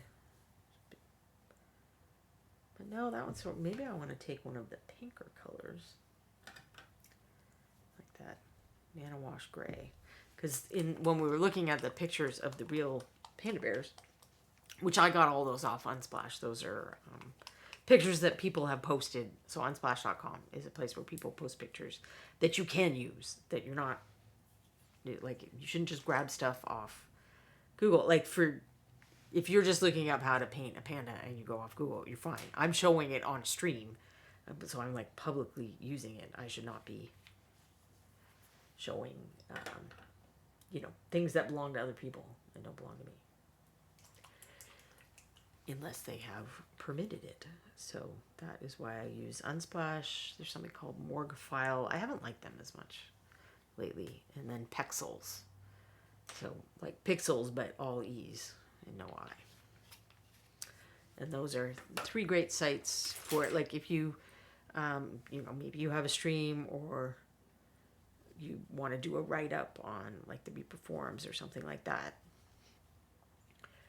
and you want to reference some real life things, Candle Flame, whatever thing, that is a place where you can find those. Being able to see the next challenge is a great skill to have. Sometimes you have to think about it. I mean, that you really, and developing that analytical skill is also super useful. Because, the more you can look at your own work, and sometimes it's easier to practice on other people at first because you can see it more objectively. But the more you can assess something and say, okay, this is working really well, this maybe needs some work. And you're not always going to be right, like that. It's absolutely a skill to learn to critique yourself and other people. Do it with your inside voice when you're doing it with other people. Don't feel like you have to go on their Facebook post where they are sharing their guy and say, hey, this sucks here. Unless somebody has asked for assistance. Yellowest Square. I bought James Gurney's Color and Light a while ago, possibly after you mentioned on the blog. Basically, every spread in that book is a next skill for me. Yeah, he's like a god, and he's on what the hell did he's on a new site, and he's posting every day. And then if you subscribe, there's like one extra post a week that you get. I think he also says he's working on a new book. But one thing that was interesting, and if you don't urban sketch, you're not going to care. Because I don't think this stuff is color as much, because this is way back in the beginning. But he's such an interesting guy. He and Thomas Kincaid quit school. Substack. Thank you, Yellow Square. Yeah, Substack. Which to me sounds like it should be about computer things. So that's partly why I don't remember it, I don't think. But he and Thomas Kincaid, the painter of light guy, quit art school because they felt they weren't learning enough, and they literally rode trains around America and sketched. And then after they did that, they wrote a book about sketching. And this thing has been really hard to find. I paid $80 for mine. It was like published in 1982 or something. And now they're republishing it, and I think that they've rescanned, or they did something with the images, so they're going to be better quality than they were in the original book as well. And even though I paid $80 for mine, I am not bitter. I think it's great. I think it's unfortunate when, really great resources become scarce and aren't available to everyone. But for miniature painting, his book Color and Light, and then he has a book called Fantastic Realism as well, which is, he did Dinotopia. So he's a very realistic painter, but he enjoys fantastic subjects. And that's kind of exactly what we're doing. We're trying to paint, this guy does not exist. Sadly, we can't go to the zoo and see the panda owlbear or even a regular old owlbear. But I can try to paint him in a way that there are elements that are like real life animals so that he feels more real to us, which is what the sculptors are doing, especially Julie, if she's still in chat. She is a master of taking, studying real animals and taking aspects of those and turning them into cool things like dragons that don't exist. Okay, well, I don't, in my heart, dragons exist. And that's why her sculpts are amazing, is because she's not, denying reality. She's building on reality. So yeah, I kind of like the little pinky tones being added there. So I'm not even really trying to do it as, more shading or just in specific places. Just trying to add variation. Visual variation is another one of those things that I did not think about. That was a big difference between the work I was doing was really uniform in a lot of ways, and I hadn't really thought about this idea of, it doesn't just have to be darker in the shadows. It can be a different color. You can have different color in the light. You can have an animal where, a black animal isn't even completely black. You're going to see little rusty parts where the hair is, the fur is starting to bleach in the sun, or, parts that are a little more gray or whatever because they're walking through the dirt. Like, there's really a lot of things that we think of as being one color, particularly natural things, rocks. Like, think of how most of us paint rocks. We paint, they're gray, and then there's some darker gray, and then there's some lighter gray. And that's really, if you go look at some rocks, that is not what a lot of rocks look like. They're almost all rocks have, veins or just areas where there's like different colors coming in. And there are things that are uniform, and you will often see those used in like building a bank or whatever. I guess that makes an impressive, majestic building, but it's boring to look at. So adding it in even when it isn't there it's still realistic. It feels real. It feels authentic. Like if you look at James Gurney's stuff, um, and he's got lots of videos on YouTube. You don't have to go buy the book even. He's got Gurney Journey is his blog. Um, he's got lots of YouTube videos. He'll often do the thing where he holds his painting up in front of, the thing, the flower or the pile of snow or whatever. These are the kinds of things he paints too. He paints some things that most people would say are boring. Um, and he paints in a pretty abstract way in the sense that he's looking at shapes and blocks of, color and value, but it looks realistic because that that really is kind of how our eyes interpret nature, and he's adding in the details that you need to see to understand that thing, but he's not adding in all the details, and he's doing a lot of cool color stuff. So when he holds it up, it's the colors will often be quite different. Like he'll often work with what people call a limited palette, and I've talked about that on the show before. So he'll just have like one blue, one yellow, and one red, and you can't really mix all the colors from that. But you won't realize that it doesn't match the what he's painting, what it looks like in real life, until he does that comparison, because it works on a painting level. Like there's enough color difference, and the value, he gets the values right and all of that stuff, that works. Like color is the thing you least need to be exact on. Like even when we looked at the pictures of the panda bears, and let's get those back and see where I got the pink from. The light and the light makes them look different that the person took the picture in, and then this individual panda bear, for whatever reason, has pink spots on his tummy, and then it's kind of yellowy here, and it's kind of yellowy on this one, and then this looks, like a pure white, but then this part's a little creamy, that part's a little creamy. It's not uniform, and the difference isn't just what it looks like in the shadows versus what it looks like where the light is hitting it. Some of it is differences in the fur. And then these guys, who I very much suspect are like a stuffed zoo diorama and not actual panda bears. But it would still be the real fur. This picture has more of a blue light, so you're not seeing all those pink tones, but they look just as much like panda bears as those other guys. Zachariah, oh my god, I love Julie's animals. Yes, absolutely. You don't need to blush, screen users. You've worked very hard. So you can still see some of the yellow tones, but you're really, like, there's very little pink. Maybe it's little, it's almost more purplish, and that's because of the light.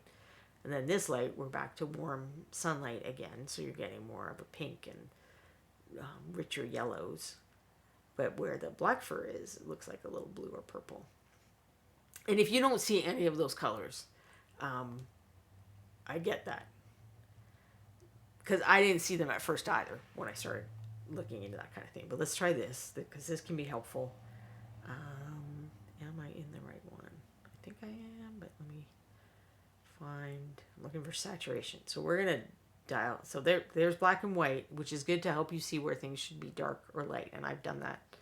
I've talked about that on the show a bunch before. But you can also like dial saturation up to 11, and now you can see that it's yellow there. You wouldn't paint it that yellow, but you would you might not have realized to add a little yellow at all. And there, the pink becomes a little more obvious too. I did not pick the best subject for this since it is a black and white guy, but adding color variation in black and white is, two creatures that are just black and white is very helpful to painting. So let's try it on this guy. Oh, did I go too far? Yes, I did. I thought saturation was the last one. All right, we dial it up to 11. So look at all the colors in the wood. So wood is something that we tend to just paint. It's like plain, boring brown. But you add in a little bit of these greens and these pinks and the yellow. And you might actually even use paint that is like that because you're applying it over your, oh no, that's another thing I'm changing. Hold on. Your more brown paint. So it's gonna like naturally desaturate it. And there, it kind of look blue, and this part kind of looks pink. So having these kinds of tools at our disposal can make it easier for us to cheat a little. But let's see, we got some more Gurney talk in the chat here. Training yourself to see color and training yourself to see through the color to the light value are also invaluable skills. Yes. Learning to see is really like 75% or more of traditional art skills. And we think we don't have to do that because we don't have to draw, but it matters for color too. Yellow T-square. I recall somebody, perhaps Gurney, talking about how film cameras have a much narrower range of hue in the darks than our eyes perceive too.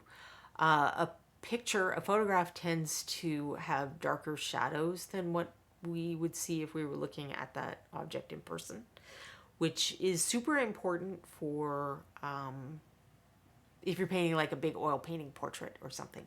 But for us, since most of us need to do more contrast and we have to exaggerate contrast because of how small these guys are, looking at photos is actually helpful. Like seeing that those exaggerated shadows can help us feel comfortable pushing things farther than what we see. Because our eyes already have a tendency to, like, what color is this?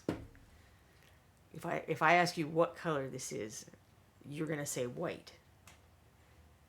And if my goal is I want to go buy one of these, what color would I have to buy to get the same one that I just saw on this video?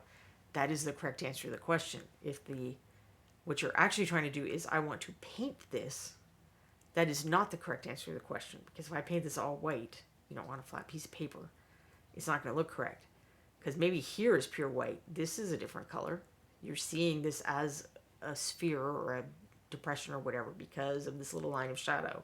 And you're seeing this is raised up because it's lighter there. And there's even darker shadows here. Maybe we can even get it. Yeah, we can get it to be better on the back. And I'll move my light a little. So if you ask your brain, what color is this? It's going to say white. White is the correct answer. But it's not the answer that helps you paint it better. You need to ask yourself, what colors and more importantly, what values am I seeing there that I need to add to my miniature to make it look like that? Excuse me.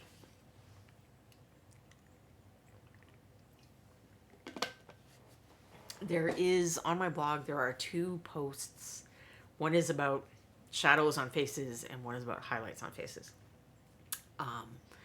And they'll both be like a better example of this in a way because we're especially tentative about skin. I think actually putting in, enough shadows on lighter and medium value skins and then enough highlights on darker value skins. And each of the articles covers a different one of those. Because, we think that, this is my skin color. It's like, okay, great. But is it? It's not my skin color there. It's not my skin color there. It's not my skin color there. Just knowing what this exact color is doesn't help me paint a miniature that has my skin tone. It's just going to look flat because it's all one color. We also have to figure out, okay, well, how much darker is this than this? And is this redder here? And is this redder here? And why is there white all over that person's hand? Maybe I won't put that in my miniature because it would make sense out of context. But I think I'm at time. So I will yammer on more about stuff like that. Quindy is sharing links to my blog and then also links to Reaper's social media things. Zachariah M. We're essentially talking about the change in painting that happened during the Renaissance. Other than perspective, and let's not talk about that because that's my least favorite part of art. Perspective, One day I'll learn it. I don't know if we're set up to release the hounds. I guess I could check. Hold on.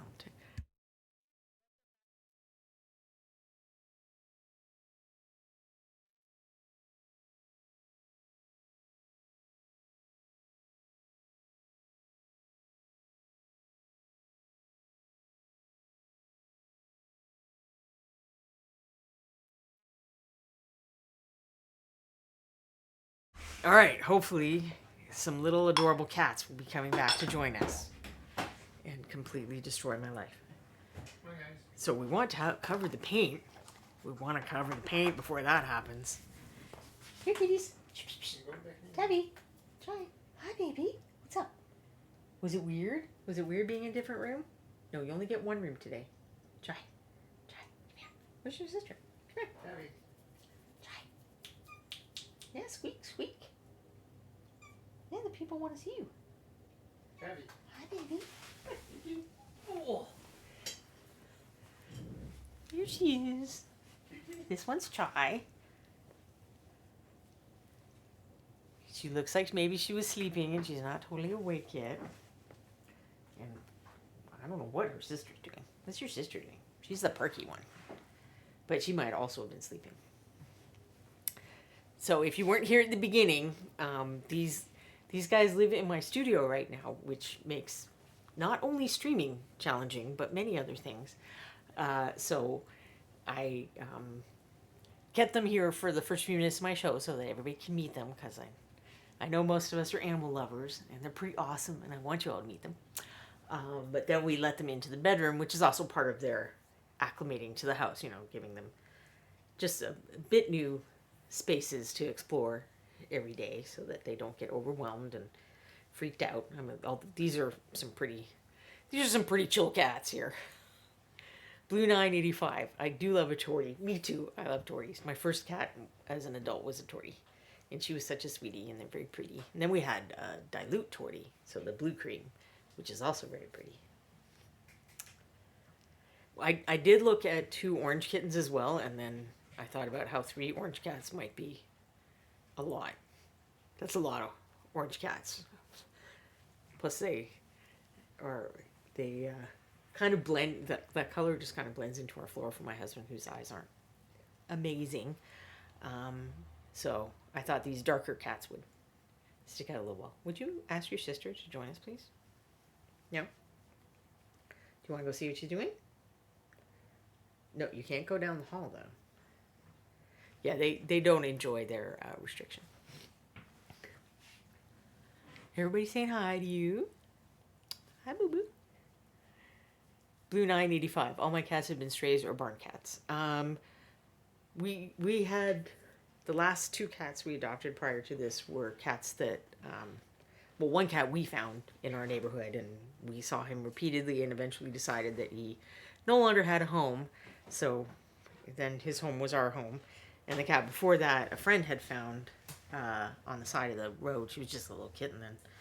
And she had an injury because a fly laid an egg on her neck. So they rescued her and they, got her back to health, but they already had a lot of pets. So we adopted her. So for a while we had been doing the, straight to the source thing, but I went to a rescue for these guys. Okay, calm down. They were bottle fed since they were 4 days old, but the rescue I got them from had got them from another rescue, or like a shelter that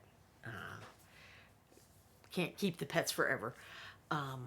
So they didn't know the story about what happened to their mom, but because they've been bottle fed is partly why they're so chill and cuddly and stuff. But we wanted pets we knew were bonded to each other, because it's a real crapshoot introducing one cat to another cat. Like, maybe they're going to be best friends, has never happened to me, or maybe they're going to be like, vaguely unhappy roommates, which is usually what happens to us. So we wanted cats we knew liked each other, because, my friends will post these pictures of their kitties snuggling together, and I'm like, oh, I want that in my life. Zachariah M. If I ever get to have another pet again, it's going to be a creamsicle and or a tortie. Ooh, creamsicle, that's pretty. Blue 985. No cat appreciates indoor heating and indoor life like a barn cat. So our cat Corbin had been living out on the streets for at least a few months. He'd clearly been someone's pet. He was already fixed. He was not at all skittish about people or anything. But he's like a deadly hunter, so he'd been able to take care of himself for some time. And eventually we decided, because some of our neighbors do let their cats out, but we're like, okay, you're looking a little skinny. I don't think that you're someone's indoor outdoor pet. I think that you are someone's abandoned pet. So we took him to the vet, and he just had so many fleas. I felt really bad for him. But so he liked the part of indoor life where he gets to eat a lot, and that's why he weighs 20 pounds now. And he likes the indoor life, but it's been long enough now that I think he forgets like the parts he didn't that weren't so awesome, and he still likes to go outside. So he goes out on a harness, and he can still catch things, but at least there are only things in our yard. We're not like decimating all the wildlife. Did you lure her in? Hey, there she is. Hi, Tabby. What's up? Okay, she's too perky. She's not going to pick her up, I don't think. But I'm pretty sure that in the coming months and years, you will get to see them again, especially once they get integrated to the house. I'm going to work on my paint desk being a no cat zone, which I've strangely been successful with in the past because we don't have very many other ones. They can pretty much do whatever else they want other than don't go on the stove, don't go on my paint desk. So once they aren't confined to this room and super bored, I think that they'll show up the way Ella used to do and come say hi to all of you. But thank you for hanging out with me and meeting my kitties and listening to my bizarre rambling. Definitely go check out James Gurney. He's awesome, and he's very much about color. He doesn't always talk about, the 2D parts of art that you might not care about. He talks a lot about color and light. And that is everything we're doing is color and light. So hopefully I'll be here next week. I think we've got a scheme now for getting them out of this room and into another room so I can do the show. And I guess I'll see you then. I'm going to guess that Quindy can find us someone else to watch who's doing cool hobby things. They may not have new kittens. I mean, that one might be harder to find on the spur of the moment. I don't know if Quindy can find someone to raid who has new kittens. But I guarantee she can find us someone to raid who's doing cool stuff. Oh, you're all very welcome. Thanks for hanging out with me and sharing information that I either didn't know or forgot. I learned things too. I love that. Bye, everybody. Oh no, we aren't out of raid yet. So here we go. We're going to raid Samian's artwork, and I hope you'll say hi. Spread the Reaper love, and I expect to see you next week. Bye, everybody.